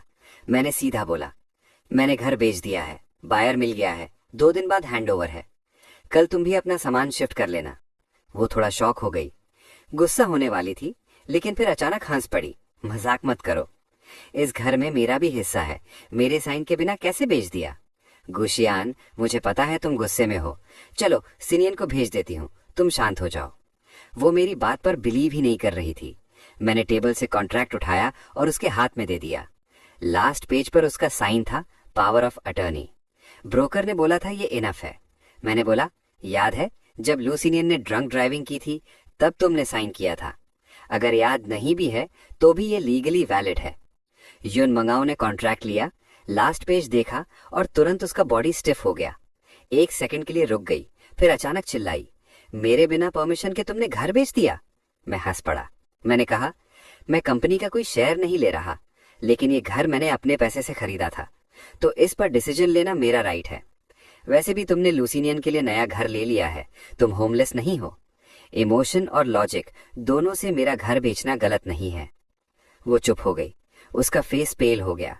मुझे लगा अब वो ब्रेकअप एक्सेप्ट करेगी, लेकिन अनएक्सपेक्टेडली वो खुद को काम करने लगी। फिर सॉफ्टली बोली, वो घर मैं तुम्हारे लिए लेना चाहती थी, लूसिनियन के लिए नहीं। उसका नाम सिर्फ उसे बिलोंगिंग फील कराने के लिए डाला था। अगर तुम्हें प्रॉब्लम है, कल ही उसका नाम हटा देती हूँ। हम इतने सालों से साथ हैं, ऐसे कैसे ब्रेकअप कर सकते हैं? शियान, तुम अभी गुस्से में हो, शांत हो जाओ, कल बात करते हैं। ये बोलकर वो मुड़कर चली गई। हमेशा ऐसा ही होता था। जब भी हमारी फाइट कंट्रोल से बाहर होती, वो ऐसे बिहेव करती जैसे वो मुझे अभी भी प्यार करती है, और मैं खुद को ही समझा लेता था, अपने आप को कन्विंस करता था कि सब ठीक हो जाएगा। फिर मैं ही उसे मनाता, माफी मांगता और सब नॉर्मल हो जाता। शुरू में मैं उसे सच में प्यार करता था, बाद में समझ गया उसका दिल मेरे साथ नहीं रहा, लेकिन इतने सालों के रिश्ते को छोड़ नहीं पाया। सोचता था थोड़ा और सह लेता हूँ, सब ठीक हो जाएगा, लेकिन इतना टाइम बीत गया, कुछ भी ठीक नहीं हुआ। सब सिर्फ मेरा इल्यूजन था। शायद उसे लगा मैं फिर से उसकी बातों में आ जाऊंगा, लेकिन इस बार वो गलत थी। ये रिलेशनशिप कब का खत्म हो चुका था। हर डिसअपॉइंटमेंट ने इसे धीरे धीरे खत्म कर दिया था। उसके जाने के बाद मैंने फ्लोर साफ किया, अपनी चोट पर दवा लगाई। जब मैं बाहर आया तो युन मंगाओ और लुसिनियन दोनों जा चुके थे। टेबल पर बचा हुआ खाना पड़ा था और जमीन पर आधी बुझी हुई कैंडल थी। घर साफ करना हमेशा मैं ही करता था, कभी उसे हाथ तक नहीं लगने दिया। वो भी आदत डाल चुकी थी, लेकिन इस बार मुझे साफ करने का मन नहीं था। सोचा वैसे भी घर हैंडओवर से पहले साफ करना पड़ेगा, कल किसी क्लीनिंग सर्विस को बुला लूंगा। फेस वॉश करके मैं सो गया। अगली सुबह जब मैं रूम से बाहर निकला तो पूरा घर ऑलरेडी साफ था। युन मंगाओ किचन में खड़ी थी, पता नहीं क्या कर रही थी। मुझे देखकर वो मुस्कुराई। मैं तुम्हें उठाने वाली थी। वो एप्रन पहने हुए थी और ऐसे बिहेव कर रही थी जैसे कल कुछ हुआ ही नहीं हो। मैं पूरा घर साफ कर चुकी हूँ, डिसइंफेक्ट भी कर दिया, युन माओ ने कहा। पहले अगर ऐसा होता तो मैं उसके सफाई के बाद रह गए पानी के दाग इग्नोर कर देता, उसकी तारीफ करता, उसे खुश करता। लेकिन अब मैंने सिर्फ हल्का सा ठंडा हंसकर बोला, ओह। मेरी ठंडी रिएक्शन देखकर वो थोड़ी डिसअपॉइंटेड हुई, लेकिन फिर भी जल्दी से स्माइल करने लगी। वो 2 प्लेट्स ब्रेकफास्ट की ले आई। मैंने बनाया है, ट्राई करो। मैंने देखा चीज ब्रेड था, देखने में अच्छा लग रहा था। सच बोलूं तो ये शायद पहली बार था जब उसने मेरे लिए ब्रेकफास्ट बनाया था। इमोशनली ये मोमेंट स्पेशल हो सकता था, लेकिन वो भूल गई थी कि मुझे चीज से एलर्जी है। उसका फेस थोड़ा चेंज हुआ। जल्दी से बोली, मैं दूसरा बना देती हूँ। मैंने सीधा कहा, ये सब करने की जरूरत नहीं। लास्ट ईयर के पार्टी में उसे याद था लुसिनियन क्या नहीं खाता, मटन नहीं, जिंजर नहीं, गार्लिक नहीं। लेकिन उसे याद नहीं था एक बार गलती से मैंने गलत चीज खा ली थी और मुझे इतनी सिवियर एलर्जी हुई थी कि हॉस्पिटल जाना पड़ा था। फिर भी उसे कोई फर्क नहीं था। वो थोड़ा इरिटेट होके बोली, शादीशुदा लोग इतनी छोटी बातों को लेकर रूठते नहीं। मैं इतना एफर्ट कर रही हूँ, फिर भी तुम इतने पिकी हो। मुझे रोज कंपनी का काम भी देखना होता है, गलती हो जाना नॉर्मल है। मैंने सिर्फ सर हिलाकर कहा, हमारे ब्रेकअप होना भी नॉर्मल है। ये सुनकर वो फाइनली गुस्सा हो गई। उसने जोर से प्लेट टेबल पर पटक दी। तेज आवाज हुई। वो गुस्से में मुझे घूर कर देखती रही, फिर बिना कुछ बोले डोर पटक कर चली गई। ये हमारे कोल्ड वॉर की शुरुआत थी। मैंने बस एक गहरी सांस ली। फिर मैंने क्लीनिंग सर्विस बुला ली, साथ ही युन माओ का सारा सामान पैक करके उसके सबर्बन हाउस पर भेज दिया। घर स्मूथली हैंडओवर हो गया। तब युन माओ को शायद समझ आया ये ब्रेकअप कोई धमकी नहीं था। उसने मुझे मैसेजेस भेजे, पहले थोड़ा मजाक उड़ाया। जब मैं रिएक्ट नहीं किया तो सोशल मीडिया पर पोस्ट्स डालने लगी। लुसिनियन के साथ फोटोज, रोज नए पोस्ट्स। आज जू, कल हॉट एयर बलून, फिर कंपनी सक्सेस, फिर बाली ट्रिप रिवॉर्ड के नाम पर। फोटोज में वो डेलिबरेटली कपल रिंग्स भी दिखा रही थी। कैप्शन लिखा, जिसे प्यार करो उसके साथ बचपना कर सकते हो। मुझे पता था वो मुझे प्रोवोक कर रही हैं। वो चाहती थी मैं जेलस हो जाऊं, गुस्सा करूं और उसे वापस आने के लिए बेग करूं, फिर वो अपनी कंडीशंस रखे। लेकिन अब मुझे फर्क ही नहीं पड़ता था। मैं बस इग्नोर कर रहा था। एक बार गलती से मैंने उसका पोस्ट लाइक कर दिया, फिर तुरंत अनलाइक कर दिया और उसे अनफॉलो कर दिया। फिर मैं अपने काम पर फोकस करने लगा। मेरे आने से मेरे फ्रेंड की कंपनी ग्रो होने लगी, प्रोजेक्ट्स बेटर होने लगे, करोड़ों का प्रॉफिट आने लगा। आज मैं और मेरा फ्रेंड एक इम्पोर्टेंट मीटिंग के लिए जा रहे थे। तभी युन माओ का मैसेज आया। ये रेयर था। उसने एक फोटो भेजी। मैंने खोला, वो एक मटर्निटी रिपोर्ट थी उसके नाम के साथ। फिर उसका मैसेज आया, कैसा फील हो रहा है? मैंने रिप्लाई नहीं किया। वो फिर बोली, जस्ट जोकिंग, ये फेक रिपोर्ट है, पर सच बताओ अगर मैं किसी और के बच्चे से प्रेग्नेंट होती तो तुम्हें जेलसी होती? मुझे ये सब देखकर हंसी आई और तब मैंने रियलाइज किया, पहले अगर मैं ये देखता तो मैं गुस्से से भर जाता, दिल तेज धड़कता, फेस रेड हो जाता। लेकिन अब मैंने मिरर में अपना फेस देखा, बिल्कुल काम, जैसे कुछ हुआ ही नहीं। मेरा स्मार्ट वॉच भी नॉर्मल था, मेरी हार्ट बीट भी नॉर्मल थी। जैसे युन माओ का किसी और का हो जाना अब मेरे लिए मैटर ही नहीं करता। मैं अब सब कुछ एक्सेप्ट कर चुका था। मेरा मन नहीं था उससे रिप्लाई करने का, लेकिन लुसिनियन के पहले वाले प्रोवोकेशंस याद करके मैंने कामली रिप्लाई किया। अब तुम्हारा न्यू बॉयफ्रेंड है तो ऐसे बाउंड्रीलेस बातें मत करो, गलत समझ हो सकता है। मैसेज भेजने के बाद कुछ मिनट तक उसका चैट विंडो टाइपिंग दिखाता रहा। बार बार टाइप करके डिलीट कर रही थी। आखिर में उसने रिप्लाई किया, घुशियांग, एक्टिंग बंद करो। मैं देखना चाहती हूँ तुम कितनी देर प्रिटेंड कर सकते हो। अगर तुम मुझे प्यार नहीं करते तो फिर इतनी परवाह क्यों? मुझे पता है तुम मुझे फॉलो करते हो और चुपके से लाइक्स भी करते हो। मुझे हंसी आ गई। पहले युनमाओ कभी मेरी परवाह नहीं करती थी, ऐसे छोटी चीजें नोटिस ही नहीं करती थी। लगता है लुसीनियन के साथ रहकर वो बदल गई थी। 9 साल मेरे साथ रहकर नहीं बदली, लेकिन उसके साथ बदल गई। मैं कुछ बोलता उससे पहले वो फिर मैसेज भेजने लगी। इन दिनों मेरे और सिने के बीच कुछ भी नहीं हुआ। वो सिर्फ मेरी हेल्प कर रहा है ताकि हम फिर से एक हो सकें। मैं तुम्हें लास्ट चांस दे रही हूँ।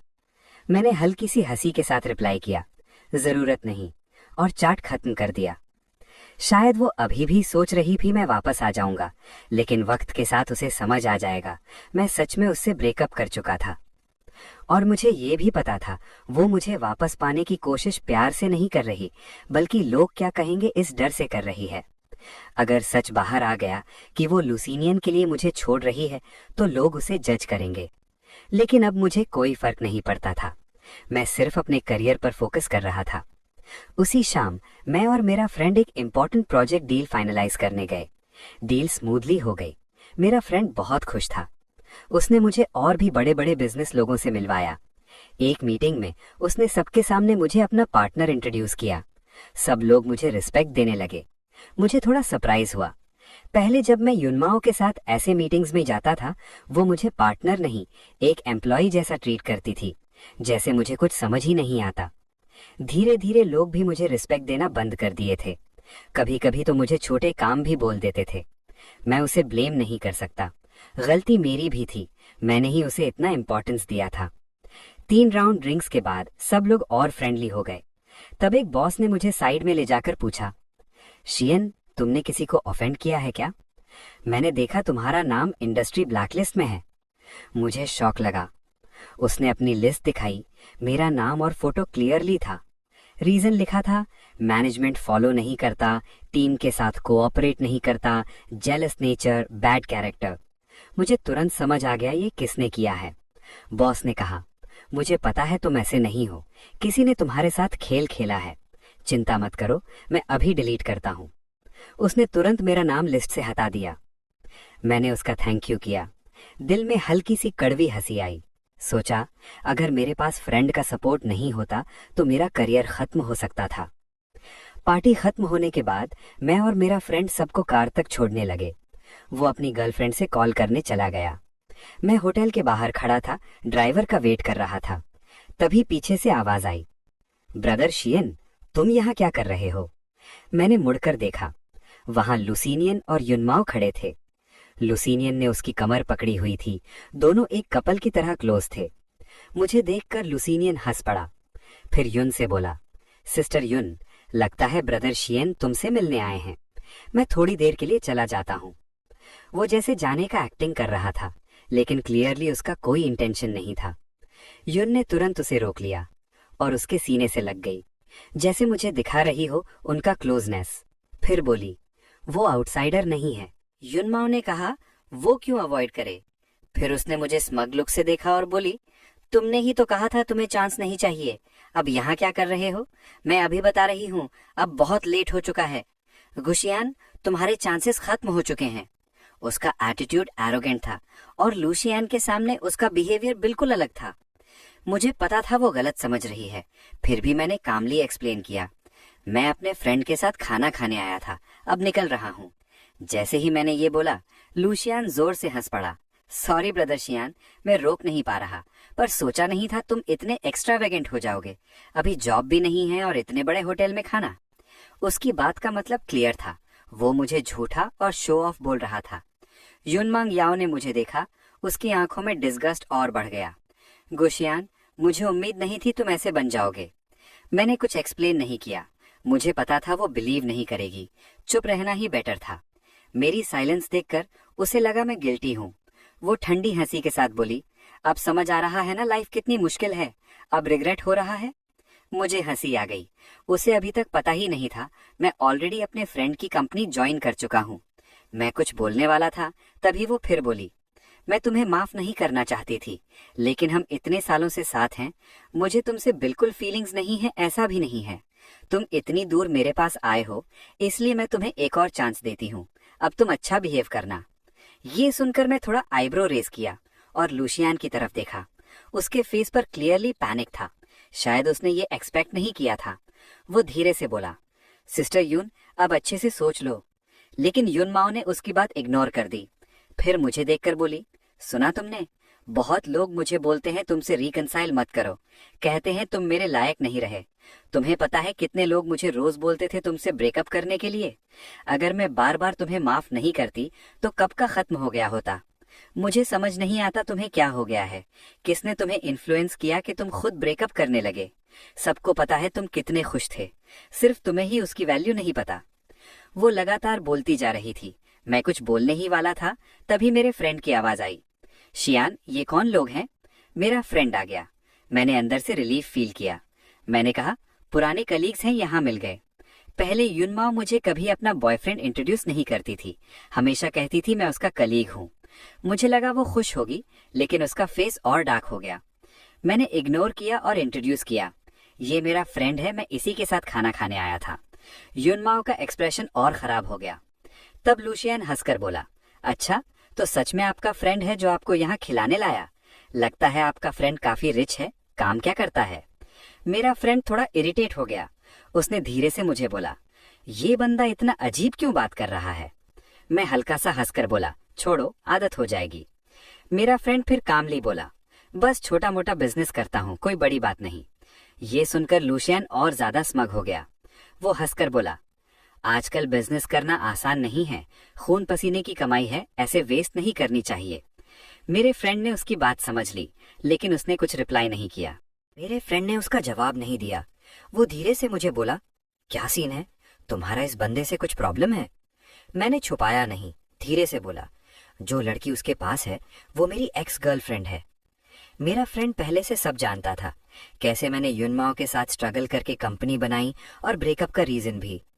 वो हल्का सा हंस पड़ा, फिर ल्यूसिनियन की तरफ देखकर बोला, तुम कह रहे थे ना पैसा खून पसीने का होता है, तो तुम क्या काम करते हो?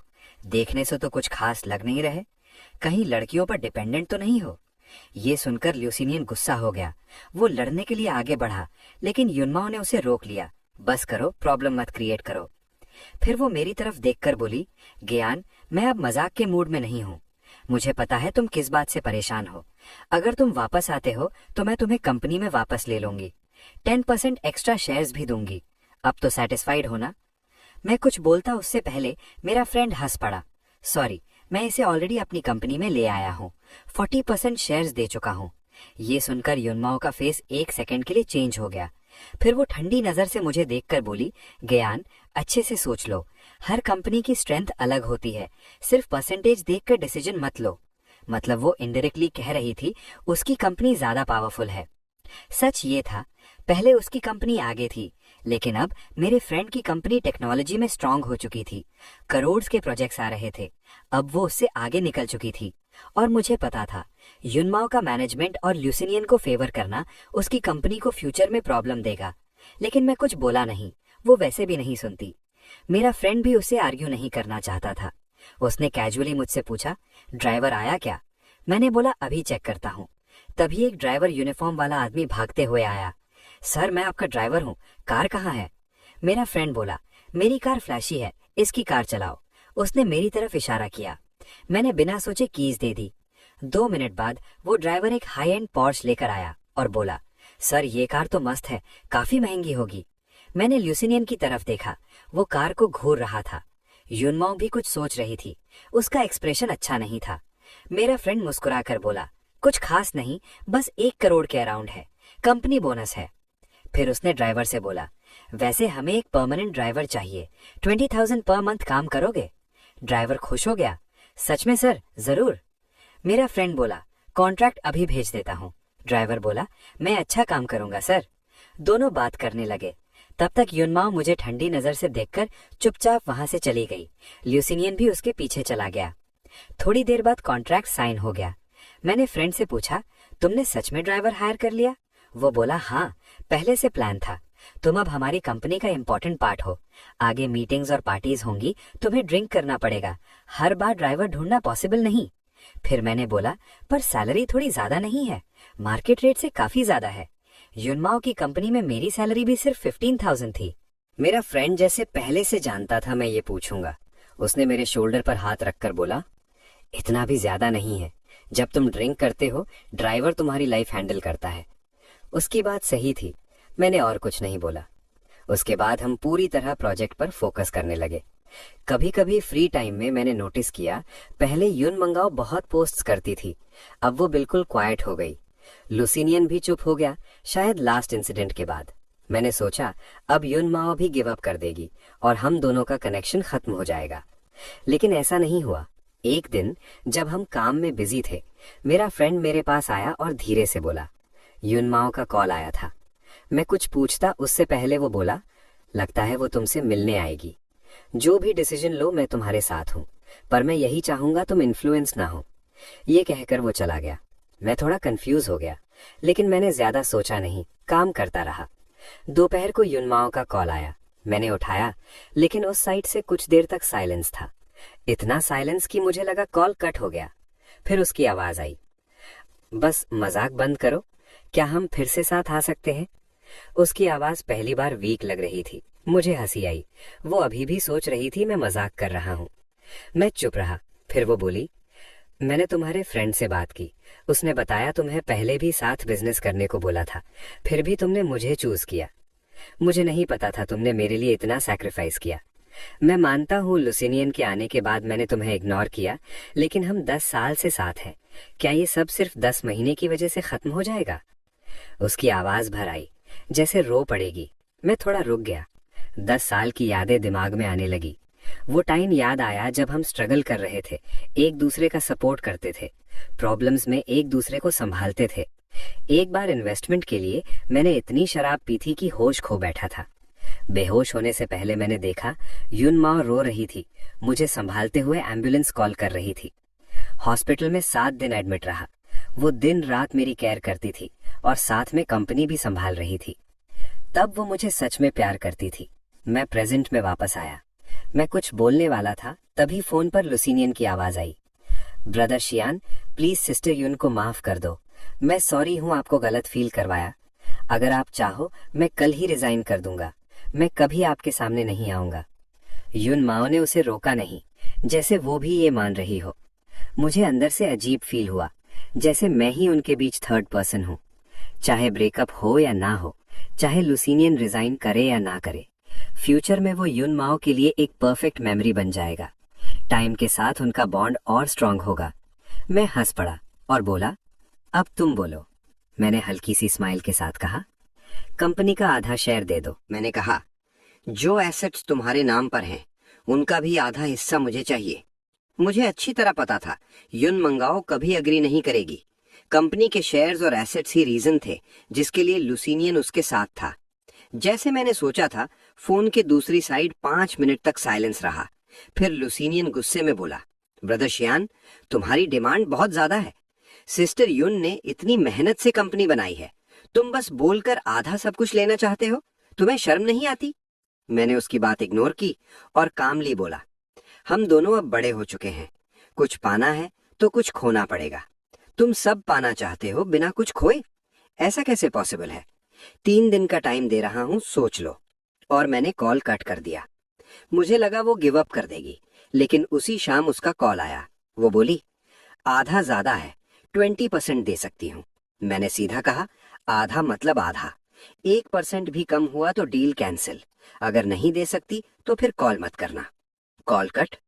इस बात से मुझे थोड़ा डाउट हुआ, क्या युन माओ सच में ब्रेकअप नहीं चाहती? पर फिर सोचा, ज्यादा सोचने का कोई फायदा नहीं। 3 दिन बीत गए, उसने कांटेक्ट नहीं किया। हमारे प्रोजेक्ट का काम भी कंप्लीट हो गया। सेलिब्रेशन पार्टी हुई, सब लोग रिलैक्स कर रहे थे। सुबह तक पार्टी चली। घर आकर मैं सो गया, तभी फोन आया। हाफ स्लीप में मैंने गलती से उठा लिया। दूसरी साइड से आवाज आई, क्या आप सिस्टर युन के बॉयफ्रेंड हो? वो यहाँ बहुत ड्रिंक करके बैठी हैं, घर नहीं जा रही। उनके फोन से आपका नंबर मिला है, क्या आप आ सकते हैं? मैं थोड़ा होश में आया।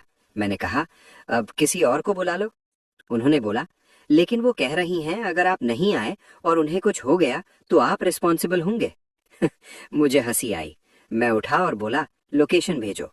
उन्होंने भेज दिया। मैंने क्या किया?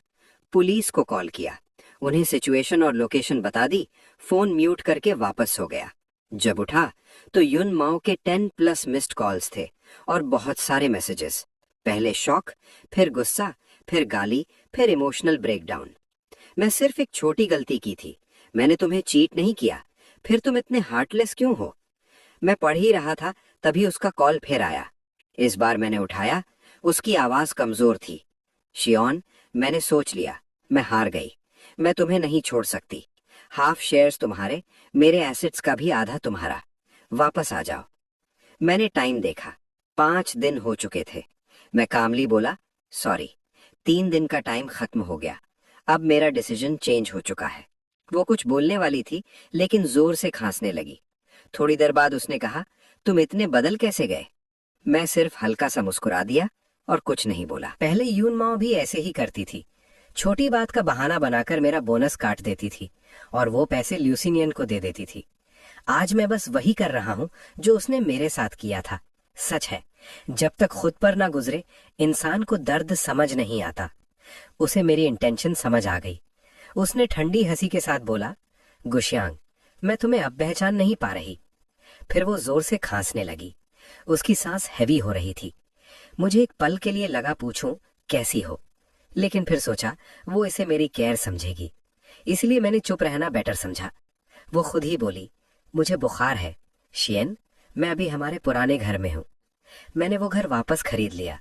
जब तुम्हें बुखार था और मैं तुम्हारे पास नहीं थी, क्या तुम भी ऐसे ही दुखी थे जैसे मैं अब हूं? मैंने कोई जवाब नहीं दिया। वो फिर बोली, जो पेंटिंग्स तुमने मेरे लिए बनाई थी वो सब कहाँ है? मैंने पूरा घर ढूंढ लिया, कहीं नहीं मिली। शेम, तुमने संभाल के रखी है या फेंक दी? उसकी आवाज अब कांप रही थी, जैसे एक बच्ची रो रही हो। मैंने एक गहरी सांस ली और सीधा बोला, मैंने सब जला दिया। कुछ सेकंड्स के लिए वो चुप हो गई, फिर जोर से हंसने लगी और फिर रो पड़ी। उसकी रोने की आवाज फोन से आ रही थी। वो बोली, ये घर हमारी यादों से भरा है, लेकिन मुझे कहीं भी हमारा निशान नहीं मिल रहा। तुम इतने क्रूएल कैसे हो गए? तुमने बोला घर बेचोगे और सच में बेच दिया। सब कुछ इतना साफ कर दिया जैसे कभी हम साथ थे ही नहीं। मैं क्या करूं अब? फिर वो बोली, मैंने ल्यूसिनियन का नाम भी हटा दिया उस घर से। मैं सब ठीक करना चाहती हूँ, एक चांस दो। वो जोर जोर से रो रही थी, उसकी आवाज टूट रही थी। अगर ये पहले होता मैं टूट जाता, उसे देख नहीं पाता ऐसे, लेकिन अब मुझे सब क्लियर था। वो सिर्फ अब वीक है इसलिए रिग्रेट फील कर रही है। अगर मैं वापस गया तो सब फिर से रिपीट होगा। मैंने ठंडे टोन में बोला, जिद मत करो, ल्यूसिनियन को बोलो तुम्हें हॉस्पिटल ले जाए, मुझे काम है, मैं कॉल रख रहा हूं। और मैंने फोन कट कर दिया। इस बार मैं सच में वापस मुड़ने वाला नहीं था। अब वो कैसी है मेरे लिए मैटर नहीं करता। मैं रेडी होकर ऑफिस गया। जैसे ही मैं अंदर गया, एटमॉस्फेयर काफी एनर्जेटिक था, सब लोग खुश थे। मेरा फ्रेंड भागते हुए आया, मेरा हाथ पकड़कर बोला, ब्रो, हमारा प्रोजेक्ट लाइव हो गया, 2 घंटे में 80 मिलियन व्यूज। क्लाइंट बहुत हैप्पी है, वो हमारे साथ लॉन्ग टर्म कॉन्ट्रैक्ट साइन करना चाहते हैं। ये एक बड़ा अचीवमेंट था। उस मंथ सबको बोनस मिला, सबका मूड और मोटिवेशन हाई हो गया। मैंने अपना बोनस और घर बेचने का पैसा यूज करके एक नया घर लिया। इस बार घर मैंने अपनी पसंद से चूज किया, डिजाइन भी खुद बनाया। पहला घर भी मैंने ही डिजाइन किया था, लेकिन वो यून माओ के टेस्ट पर बेस्ड था। इस बार सब कुछ मेरा था। मैंने ब्लूप्रिंट बनाया और एक ट्रस्टेड कंस्ट्रक्शन टीम को दिया। काम के बाद मैं खुद भी साइट चेक करने जाता था। आना जाना, काम। कुछ दिन काफी टायरिंग रहे। इतना काम करने से मेरी बॉडी थक गई थी। एक दिन स्टेयर्स चढ़ते वक्त मेरा पैर फिर से हर्ट हो गया। मुझे कुछ दिन रेस्ट लेना पड़ा। मैं साइट पर कम जाने लगा। मेरा फ्रेंड बोला, थोड़ा रेस्ट करो, मैं देख लूंगा। लेकिन मुझे अपने नए घर का फाइनल लुक देखने का एक्साइटमेंट था, इसलिए आज भी मैं काम के बाद वहां चला गया। जैसे ही पार्किंग में पहुंचा, मैंने एक फेमिलियर फिगर देखा, यून माओ। वो कार के पास खड़ी थी, विंड ब्रेकर पहने हुए, मास्क लगाकर। उसका फेस पहले से ज्यादा वीक लग रहा था। आंखों के नीचे हल्का ब्लू शेड था। मैं 1 सेकंड के लिए रुक गया, फिर नॉर्मल चलने लगा। मैंने पूछा, यहाँ क्या कर रही हो? मुझे सरप्राइज नहीं हुआ, उसके कनेक्शन स्ट्रांग थे। मुझे ढूंढना मुश्किल नहीं था, पहले बस वो एफर्ट नहीं करती थी। वो बोली, मुझे तुमसे बात करनी है। उसकी आवाज हैवी थी, जैसे अभी भी फुली ठीक नहीं हुई। वो बोली, कार में बात करते हैं। मैंने सुना तुमने नया घर लिया है, मैं देखना चाहती हूँ। मैंने सीधा मना कर दिया, यही बोलो। वो रेडी थी इस जवाब के लिए। उसने बस आंखों में हल्का सा दुख दिखाया, फिर एक फाइल मेरे हाथ में दी। वो बोली, ये तुम्हारे लिए कॉम्पनसेशन है। मैं मानता हूँ पिछले 10 साल में मैंने तुम्हें बहुत हर्ट किया। कंपनी हो या पर्सनल लाइफ, तुमने सब कुछ दिया, लेकिन मैं रिटर्न नहीं कर पाई। ये सब उसका बदला समझ लो, और आज के बाद मैं तुम्हें डिस्टर्ब नहीं करूंगी। मैं थोड़ा रुक गया और फाइल खोली। उसमें सब रिकॉर्ड्स थे, कैसे उसने मेरा काम चुराकर लुसीनिन को दिया, कैसे मेरा बोनस काटा। हर चीज का डबल कॉम्पनसेशन मेंशन था, और एक बैंक कार्ड भी था। उसका पासवर्ड मेरा बर्थडे था। मैंने उसकी तरफ देखा, समझ नहीं आया ये सच है या कोई नया गेम। मैंने बोला, अगर तुम कह रही हो डिस्टर्ब नहीं करोगी, तो मैं भी कभी कांटेक्ट नहीं करूंगा। वो कामली बोली, मैंने सोच लिया है, मुझे भी आगे बढ़ना है। मैंने सर हिला दिया। मैंने सब एक्सेप्ट कर लिया। मुझे पता था ये लेना ही फाइनल क्लोजर है, सच में खत्म करने के लिए। जैसे ही मैंने एक्सेप्ट किया, मैंने उसकी आंखों में 1 सेकंड के लिए डिसअपॉइंटमेंट देखी, फिर वो फिर से नॉर्मल हो गई। वो बोली, क्या मैं तुम्हारा नया घर देख सकती हूँ? मुझे देखना है तुम अब कैसे रह रहे हो। मुझे पता था ये बस एक बहाना है। वो अभी भी अटैच थी, लेकिन मैं उसे अच्छी तरह जानता था। अगर मना करता तो वो बार बार आती।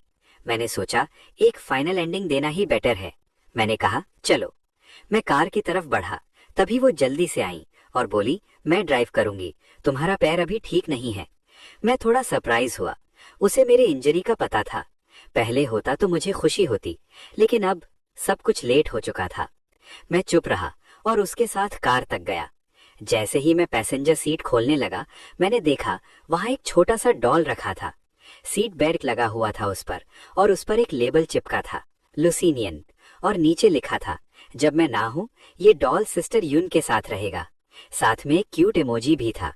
यून माओ शायद ये भूल गई थी। उसका फेस ऑकवर्ड हो गया। मैंने बोला, कोई बात नहीं, मैं पीछे बैठ जाता हूँ। मैं डोर बंद करने लगा, लेकिन उसने मुझे रोक दिया और तुरंत डॉल को उठाकर पीछे फेंक दिया। उसने डॉल को बहुत फास्ट और नीटली पीछे फेंक दिया। मुझे तुरंत समझ आ गया, ल्यूसीनियन हमेशा ऐसे ही करता था। चुपके चुपके यून माओ के साथ अपनी क्लोजनेस दिखाता था। कभी उसका हेयर टाई अपने हाथ में पहनता, कभी उसके ऑफिस में अपना नाम लिखकर चीजें छोड़ देता, कभी घर पर भी अपनी चीजें रख देता। हर जगह अपनी प्रेजेंस दिखाता था। उसका एक ही एम था, मुझे जेलस करना, मुझे खुद ही पीछे हटने पर मजबूर करना। पहले मैं समझ नहीं पाता था, मैं यून माओ से लड़ता रहता था। एक बार तो गुस्से में मैंने उसकी चीजें बाहर फेंक दी। तब यून माओ ने मुझे जोर से थप्पड़ मारा था। वो चिल्लाई, तुम पागल हो गए हो क्या? ल्यूसीनियन थोड़ा चाइल्डिश है, लेकिन दिल का अच्छा है। मैं उससे हर्ट नहीं करना चाहती, इसलिए उसकी चीजें यहाँ रखती हूँ। तुम इतने जेलस क्यों हो? तुम्हारी ये छोटी सोच तुम्हें चीप बना देती है। उस दिन मैं टूट गया था, लेकिन धीरे धीरे मुझे समझ आया ये सब ल्यूसीनियन का प्लान था। वो चाहता था मैं खुद ही हट जाऊं। अब मैं कामली बोला, तुम्हें ये सब करने की जरूरत नहीं है। वैसे भी अब हमारा कोई रिलेशन नहीं है। उसकी चीजें यहाँ हो या ना हो, मुझे फर्क नहीं पड़ता। यून माओ ने लिप्स प्रेस किए, फिर बोली, मुझे पता है तुम बिलीव नहीं करोगे, लेकिन मैं क्लियर कह रही हूँ, चाहे हम ब्रेकअप हो गए हों, मैं लुसीनियन के साथ नहीं रहूंगी। मेरे उसके लिए कोई फीलिंग्स नहीं है। मैं बस उसे हेल्प करती हूँ क्योंकि वो मुझे तुम्हारी पुरानी कंडीशन याद दिलाता है, जब तुम अकेला और हेल्पलेस थे। मैं हंस पड़ा। पहले शायद मैं ये बात मान लेता, लेकिन अब नहीं। मैंने सोचा, अब मैं भी तो अकेला हूँ, तो फिर मेरी हेल्प क्यों नहीं? उसकी बात का कोई मतलब नहीं था। मैंने सीधा बोला, चलो। तभी यून माओ फिर बोली, मैं लुसीनियन को कंपनी से निकालने वाली हूँ। वो अपनी बात कंप्लीट करती, उससे पहले पीछे से आवाज आई, डब्बे गिरने की आवाज। हमने मुड़कर देखा, लुसीनियन वहां खड़ा था। उसके पैर के पास गिरी हुई डब्बे की कटोरी और पॉरेज जमीन पर फैल गया था। उसका एक्सप्रेशन शॉक और हर्ट था। वो बोला, सिस्टर युन, आप यहाँ? उसकी हालत देखकर लग रहा था जैसे वो सच में दुखी हो या शायद एक्टिंग कर रहा हो। समझना मुश्किल था। मैंने युन माओ की तरफ देखा। वो पकड़ी गई जैसे लग रही थी। उसका फेस पैनिक में था। मुझे ये सब देखकर हंसी आई। जो अभी वो बोल रही थी वो सिर्फ उसका गिल्ट था। दिल से वो वैसे नहीं सोचती थी। युन माओ ने पूछा, तुम यहाँ क्यों आए? ल्यूसीनियन धीरे से बोला, आप 2 दिन से सिक थी, मुझे टेंशन हो रही थी। मैं आपके लिए पॉरेज बनाकर लाया था, पर जब आपके घर गया आप वहां नहीं थी। फिर मैंने आपको फॉलो किया, लेकिन अब लगता है जरूरत नहीं थी। वो झुककर पॉरेज साफ करने लगा। उसका एक्सप्रेशन बिल्कुल टूट गया था। युन माओ का फेस चेंज हो गया, जैसे वो कुछ बोलना चाहती हो, लेकिन ल्यूसीनियन ने उसे रोक दिया। सिस्टर युन, मैं समझता हूँ आपका और ब्रदर शियन का रिलेशन इंपॉर्टेंट है। आप उनके साथ अच्छा करो, ये सही है। गलती मेरी है, मैं समझ नहीं पाया। आप जाओ, मैं ये साफ कर लेता हूँ। उसने कार की तरफ देखा, पीछे फेंका हुआ टेडी बेयर देखा और फिर चुपचाप सफाई करने लगा। उसका ये अंडरस्टैंडिंग बिहेवियर देखकर युनमाओ कंफ्यूज हो गई, जैसे उसका दिल हिल रहा हो। वो एक स्टेप आगे बढ़ी, फिर रुक गई, फिर बोली, मैं पहले जा रही हूँ, रात में किसी को भेज दूंगी सफाई के लिए। ल्यूसीनियन ने सर हिला दिया, नहीं, जरूरत नहीं। सिस्टर युन, मैं अब बच्चा नहीं हूँ। जब आप सिक थी मैंने ही आपका ख्याल रखा था। मुझे पता है कैसे हैंडल करना है। प्लीज आप मेरी चिंता मत करो। युनमिंग याओ का फेस देखकर लग रहा था उसके अंदर फिर से गिल्ट आ गया है, लेकिन फिर भी उसने खुद को संभाला और नजर हटा ली। वो बोली, कार में बैठो। उसने डोर खोला, लेकिन मैं नहीं बैठा। मैंने सीधा कहा, मैं खुद ड्राइव कर सकता हूँ, तुम जाकर उसका ख्याल रखो। हम ऑलरेडी ब्रेकअप कर चुके हैं, मेरे सामने एक्टिंग करने की जरूरत नहीं। ये सुनकर मैंने क्लियरली देखा लुसीनियन की आंखों में खुशी चमकी। वो इनोसेंट बनकर बोला, अरे तुम लोग ब्रेकअप कर चुके हो, तो फिर ब्रदर शियन अभी भी मुझसे गुस्सा क्यों है? क्या मैं गलत टाइम पर आ गया? युन मानो बोली, इसका तुमसे कोई लेना देना नहीं, हम पीसफुली ब्रेकअप हुए हैं। फिर उसने मुझे देखा और कहा, मैंने कहा था आज मैं तुम्हें ले जाऊंगी, जो भी हो मैं अपना प्रॉमिस रखूंगी। उसकी बात खत्म ही हुई थी तभी लुसीनियन अचानक से कराहने लगा। अपना चेस्ट पकड़कर जमीन पर गिर गया। सिनियन, क्या हुआ? युनमाओ का फेस तुरंत चेंज हो गया। वो बिना सोचे उसके पास भागी, उसे उठाया। लुसीनियन बिल्कुल वीक एक्टिंग कर रहा था, कुछ बोल भी नहीं रहा था। युनमाओ और ज्यादा पैनिक हो गई। उसने उसे उठाया, कार तक ले गई, उसे सीट पर बिठाने लगी। फिर अचानक उसने मेरी तरफ देखा, जैसे कंफ्यूज हो। मैं समझ गया वो क्या सोच रही है। मैंने कामली बोला, लाइफ इंपॉर्टेंट है, उसे हॉस्पिटल ले जाओ। युनमाओ ने अपने लिप्स बाइट किए, जैसे डिसीजन ले रही हो। फिर बोली, तुम नया घर जाओ, मैं इसे हॉस्पिटल ले जाकर तुमसे मिलती हूँ। और बिना कुछ और बोले वो लुसीनियन को लेकर चली गई। मैं बस खड़ा देख रहा था। कार तेज स्पीड से चली गई। मेरा दिल बिल्कुल काम था। मुझे क्लियरली पता था लुसीनियन एक्टिंग कर रहा था, लेकिन अब मुझे फर्क नहीं पड़ता था। मैं अपनी कार की तरफ गया, तभी मेरा फ्रेंड का कॉल आया। वो एक्साइटेड था, ब्रो दूसरा प्रोजेक्ट भी वायरल हो गया, फॉरेन कंपनीज भी इंटरेस्ट दिखा रही हैं, चलो बिजनेस ट्रिप पे चलते हैं। मैंने बिना सोचे हाँ बोल दिया। मैं तुरंत एयरपोर्ट के लिए निकल गया। सब कुछ बहुत फास्ट हुआ। फॉरेन पहुंचते ही हमने फुल प्रिपरेशन स्टार्ट कर दिया। रिसर्च, ट्रांसलेशन, प्रेजेंटेशन, सब कुछ डिटेल में। हम दोनों सिर्फ 4 घंटे सोते थे। कभी कभी खड़े खड़े ही नींद आ जाती थी, लेकिन मेहनत रंग लाई। मीटिंग के बाद इंटरप्रेटर ने बोला, उन्हें आपका प्रपोजल बहुत पसंद आया, डील कंफर्म। मैं और मेरा फ्रेंड खुशी से एक दूसरे को हक किया। उस रात हम फाइनली चैन से सोए। इतने दिन हमने फोन तक चेक नहीं किया था। तब मैंने देखा युनमाओ के काफी मिस्ड कॉल्स और मैसेजेस थे। वो तब के थे जब मैं अब्रॉड पहुंचा था। उसने लिखा था, मैं तुम्हारे नए घर के नीचे हूँ, तुम कहाँ हो? मुझे सरप्राइज हुआ, वो सच में मुझे ढूंढने आई थी। लेकिन अब इसका कोई मतलब नहीं था। मैंने इग्नोर कर दिया। कुछ दिन बाद मैं वापस आ गया। रात का टाइम था। मैं घर आया, बेड पर लेटते ही डोर पर जोर जोर से नॉक होने लगा। आवाज इतनी तेज थी जैसे कोई गुस्सा निकाल रहा हो। मैं इरिटेट होकर डोर खोलने गया। जैसे ही डोर खोला, एक लड़की सीधा अंदर घुस गई। मैं रिएक्ट भी नहीं कर पाया, वो मुझे धक्का देकर अंदर ले आई। उसके बॉडी से स्ट्रॉन्ग अल्कोहल स्मेल आ रही थी और एक फेमिलियर परफ्यूम की खुशबू भी। और कौन हो सकता था? वो युनमिंग याओ ही थी। मैंने थोड़ा हेल्पलेस होके पूछा, फिर से यहाँ क्यों आई हो? हमारा तो सब खत्म हो चुका है ना? वो नशे में थी, हल्का सा हंसी और बोली, हाँ खत्म हो गया, मैं और लूसीनियन अब साथ हैं। खुश हो? वो मुझे अजीब एक्सप्रेशन से देख रही थी, जैसे मेरी आंखों में दर्द देखना चाहती हो। लेकिन मैं बिल्कुल काम था।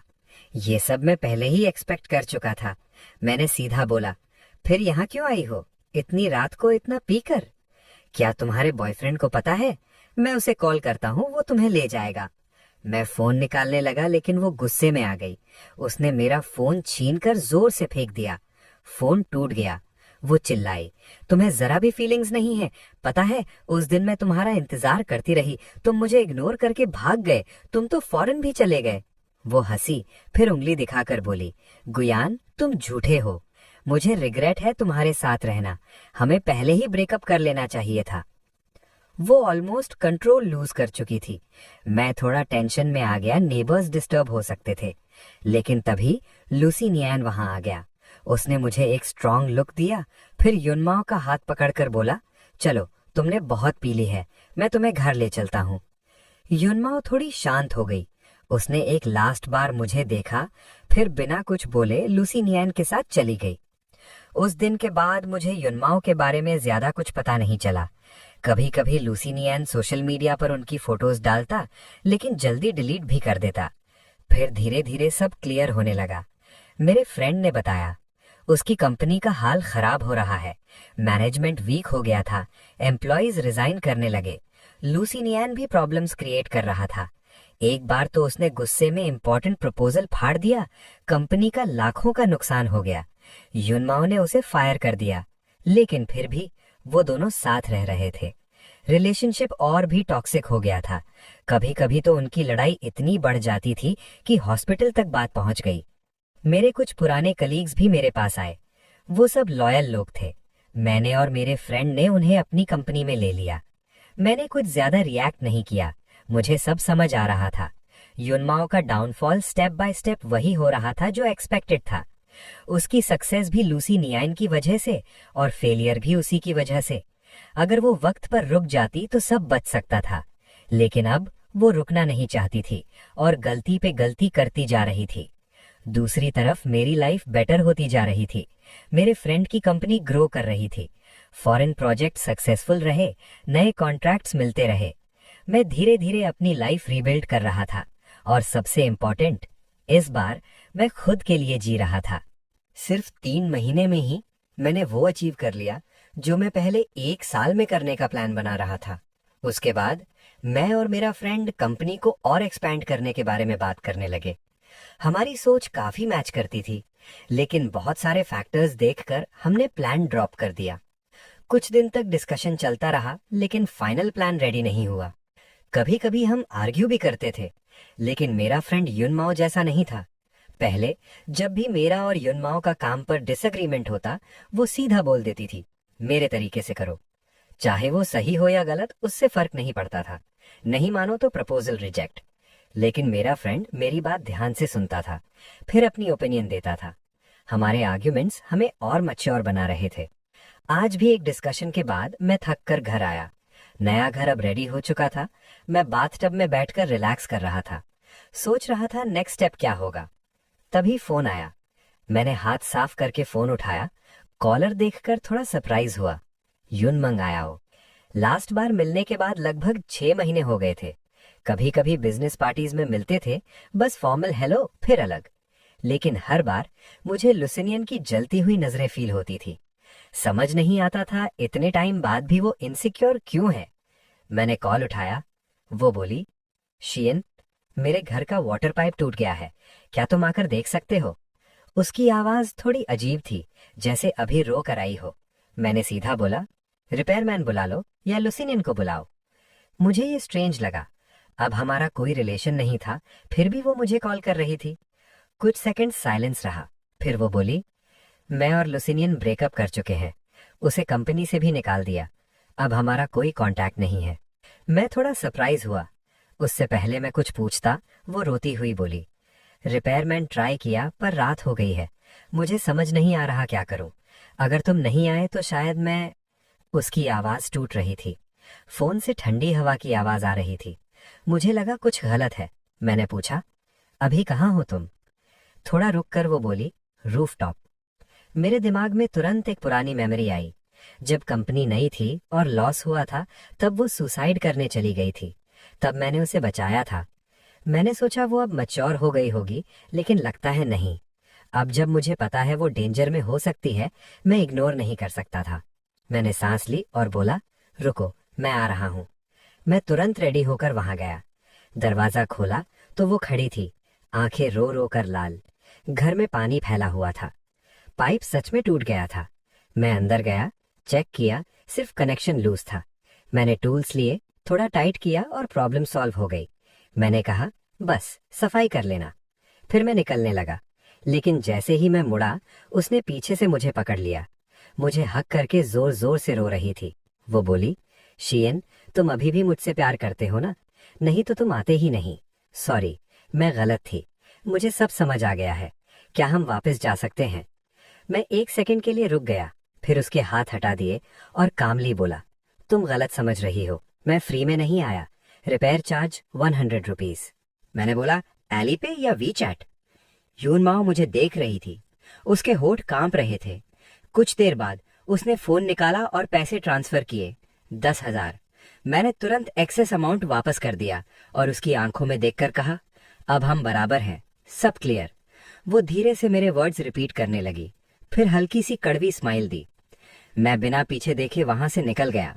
बाहर एक स्ट्रे कैट दिखी। मैंने 100 रुपए का सॉसेज लिया, उसके सामने रख दिया और घर चला गया। उसके बाद मुझे समझ आ गया, यून माओ ने भी फाइनली छोड़ दिया। 1 महीने बाद मुझे एक लीगल नोटिस मिला।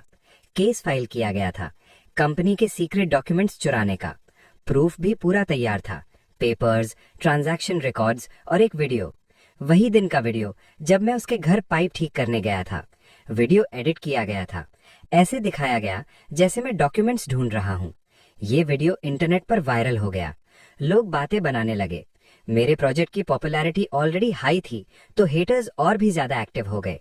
जब लोगों को पता चला मैं उसकी कंपनी छोड़कर फ्रेंड के साथ ज्वाइन किया और मेरी कंपनी फास्ट ग्रो कर रही है, तो सब ने मान लिया मैं सीक्रेट्स चुरा कर गया हूँ। लोग गाली देने लगे, बॉयकॉट की बात होने लगी। मुझे पुलिस स्टेशन ले जाया गया। वहां यून माओ प्लेंटिफ के रूप में थी। मैंने उसकी आंखों में देखा, वो मुझसे नजर चुरा रही थी। मुझे सब समझ आ गया। मैंने कामली बोला, तुम और लुसीनियन अभी भी साथ हो ना? कंपनी के सीक्रेट्स एक्चुअली उसने चुराए हैं। उसे बचाने के लिए तुम मुझे यूज कर रही हो। उस दिन पाइप वाला ड्रामा भी इसी प्लान का पार्ट था। मैं बिल्कुल काम था। मैंने और भी चीजें नोटिस की थी उस दिन। घर में मेंस स्लीपर्स, बाथरूम में सिगरेट बट्स, विंडो पर ब्लू वेलवेट कर्टन्स, जो उसे बिल्कुल पसंद नहीं थे। तब मैंने इग्नोर किया, लेकिन अब सब क्लियर था। यून माओ ने धीरे से कहा, मैं भी नहीं चाहती थी ऐसा हो, लेकिन लुसीनियन अभी यंग है, उसका फ्यूचर खराब नहीं हो सकता। मैंने हंसकर पूछा, और मेरा? 9 साल तक मैं तुम्हारे साथ था, सब कुछ दिया, मुझे बर्बाद करना ठीक है? मैं उसकी तरफ देखकर बोला, याद है मैं तुम्हें कहाँ से निकाल कर लाया था? उसका बॉडी हल्का सा कांप गया। उसे सब याद था। वो एक कंजर्वेटिव फैमिली से थी, जहां उसे मार पड़ती थी, उसकी लाइफ कंट्रोल की जा रही थी। मैंने अपने पैसे देकर उसे आजादी दिलाई थी। उसने रोकर मुझे हक किया था और बोला था, अब हम हमेशा साथ रहेंगे। आज वो किसी और के लिए मुझे छोड़ चुकी थी। मैं उसे ब्लेम नहीं करता, लेकिन ये एक्सेप्ट भी नहीं कर सकता। मैं उसकी तरफ देखता रहा, लास्ट होप के साथ। कुछ सेकंड्स बाद उसने ठंडी आवाज में कहा, समझ लो मैंने तुम्हारे साथ अच्छा नहीं किया। और फिर उसने मेरी तरफ देखना भी बंद कर दिया। उसे दूर जाते हुए देखकर मेरे दिल में जो लास्ट फीलिंग्स थी वो भी खत्म हो गई। उसे पता भी नहीं था आगे गिरने वाली मैं नहीं, वो खुद थी। 1 हफ्ते बाद कोर्ट का दिन आया। मेरी कंपनी अब काफी फेमस हो चुकी थी और ये केस भी वायरल हो गया था, इसलिए ट्रायल लाइव ब्रॉडकास्ट हो रहा था। युन माओ का लॉयर बहुत अग्रेसिव था, मुझे ट्रैप करने की कोशिश कर रहा था। युन माओ साइड में चुप बैठी थी, मेरी तरफ देखने की हिम्मत भी नहीं कर रही थी। ऑडियंस में लुसीनियन बैठा था, मुझे देखकर स्मग स्माइल दे रहा था, जैसे उसे पूरा यकीन हो मैं हार जाऊंगा। लेकिन जब मेरे फ्रेंड ने एविडेंस निकाला, सब शॉक हो गए।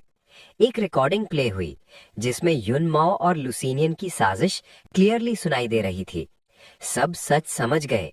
कंपनी के सीक्रेट्स लुसीनियन ने बेचे थे और उसे बचाने के लिए मुझे फंसाया गया था। रिकॉर्डिंग में लुसीनियन रो रहा था। सिस्टर युन, मैं गलत था, चाहे मार लो पर मुझे छोड़ना मत। फिर थप्पड़ की आवाज आई और उसकी एक्टिंग भी, खुद को मारना, ड्रामा करना। कोर्ट में बैठा लुसीनियन का फेस सफेद पड़ गया। वो चिल्लाने लगा, ये सब झूठ है, ये फेक रिकॉर्डिंग है। वो उठकर एविडेंस छीनने जा रहा था, लेकिन स्टाफ ने उसे पकड़ लिया। तब रिकॉर्डिंग में युन माओ की आवाज आई, ठीक है, मैं लास्ट टाइम तुम्हारी हेल्प करूंगी। पूरा कोर्ट रूम शॉक हो गया। लाइव चैट में लोग गाली देने लगे। जज ने युन माओ से पूछा, क्या ये रिकॉर्डिंग असली है? सब उसकी तरफ देख रहे थे। लुसीनियन उससे बोल रहा था, प्लीज बोलो ये फेक है। लेकिन युन माओ उठकर उसके पास गई और बिना वार्निंग के उसे जोर से थप्पड़ मारा।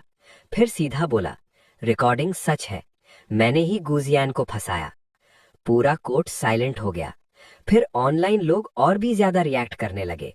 लुसीनियन पूरी तरह टूट गया। वो युन माओ पर अटैक करने लगा, लेकिन स्टाफ ने उसे कंट्रोल कर लिया। बाद में युन माओ मेरे पास आई और पूछा, तुम्हें पहले से कैसे पता था?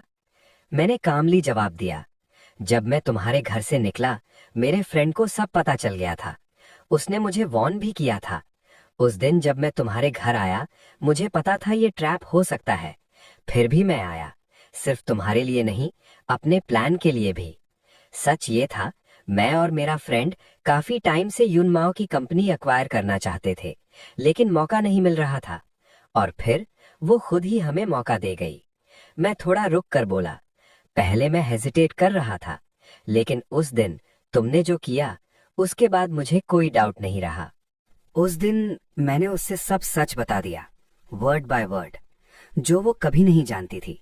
युन माओ बस हल्की सी मुस्कुराई, जैसे सब समझ गई हो, लेकिन उसकी स्माइल ठंडी थी। मुझे अंदर से अजीब सा फील हुआ, जैसे कुछ गलत होने वाला है। उसकी आंखों में एक अजीब चमक आई। तब मैंने देखा उसके हाथ में एक छोटा सा नाइफ था। मैं तुरंत रिएक्ट करने वाला था, लेकिन रुक, उससे पहले ही वो पलट गई और एक ही सेकंड में उसने लुसीनियन का गला काट दिया। सब कुछ इतना फास्ट हुआ, कोई समझ भी नहीं पाया। लुसीनियन आंखें फाड़कर खून के पूल में गिर गया। स्टाफ पैनिक हो गए, लेकिन तब तक देर हो चुकी थी। और उससे भी ज्यादा शॉक, युन माओ ने तुरंत अपनी रिस्ट भी काट ली। वो गिरते हुए मेरी तरफ देखती रही और हल्की सी मुस्कुराई, जैसे कह रही हो, इस बार last help. Scene completely chaotic हो गया। एम्बुलेंस आई, दोनों को हॉस्पिटल ले जाया गया। लुसीनियन बच नहीं पाया, वो मर गया। युन माओ जिंदा बच गई, लेकिन उसे अरेस्ट कर लिया गया। कोर्ट ने उसे डेथ सेंटेंस दिया। ऑनलाइन पब्लिक ओपिनियन भी चेंज हो गया। सच सबके सामने आ गया। मेरे फ्रेंड ने युन माओ की कंपनी एक्वायर करने का प्लान ड्रॉप कर दिया। उसने कहा, ये तरीका सही नहीं है। हमने डिसाइड किया स्टेप बाय स्टेप अपनी ग्रोथ करेंगे। कुछ दिन बाद उसके लॉयर ने मुझे कांटेक्ट किया। युन माओ ने विल बनाई थी। उसने अपनी सारी प्रॉपर्टी, शेयर्स, एसेट्स सब मेरे नाम कर दिए थे। मैं कुछ देर तक सोचता रहा, फिर मैंने कंपनी का नाम बदल दिया और उसका पर्पस भी। अब हम क्या करते थे? उन लोगों की हेल्प जो गलती से ब्लैकलिस्ट हो जाते हैं।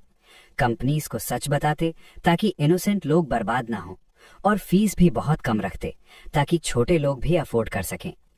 आज मैं एक बिल्डिंग के टॉप पर खड़ा हूँ। नीचे पूरी सिटी चल रही है, लोग अपनी लाइफ में बिजी हैं, और मैं सिर्फ एक चीज समझ चुका हूँ, फाइनल ट्रूथ। प्यार गलत इंसान से हो जाए तो वो तुम्हें बना भी सकता है और तोड़ भी सकता है, लेकिन सही वक्त पर छोड़ देना ही सबसे बड़ी जीत है।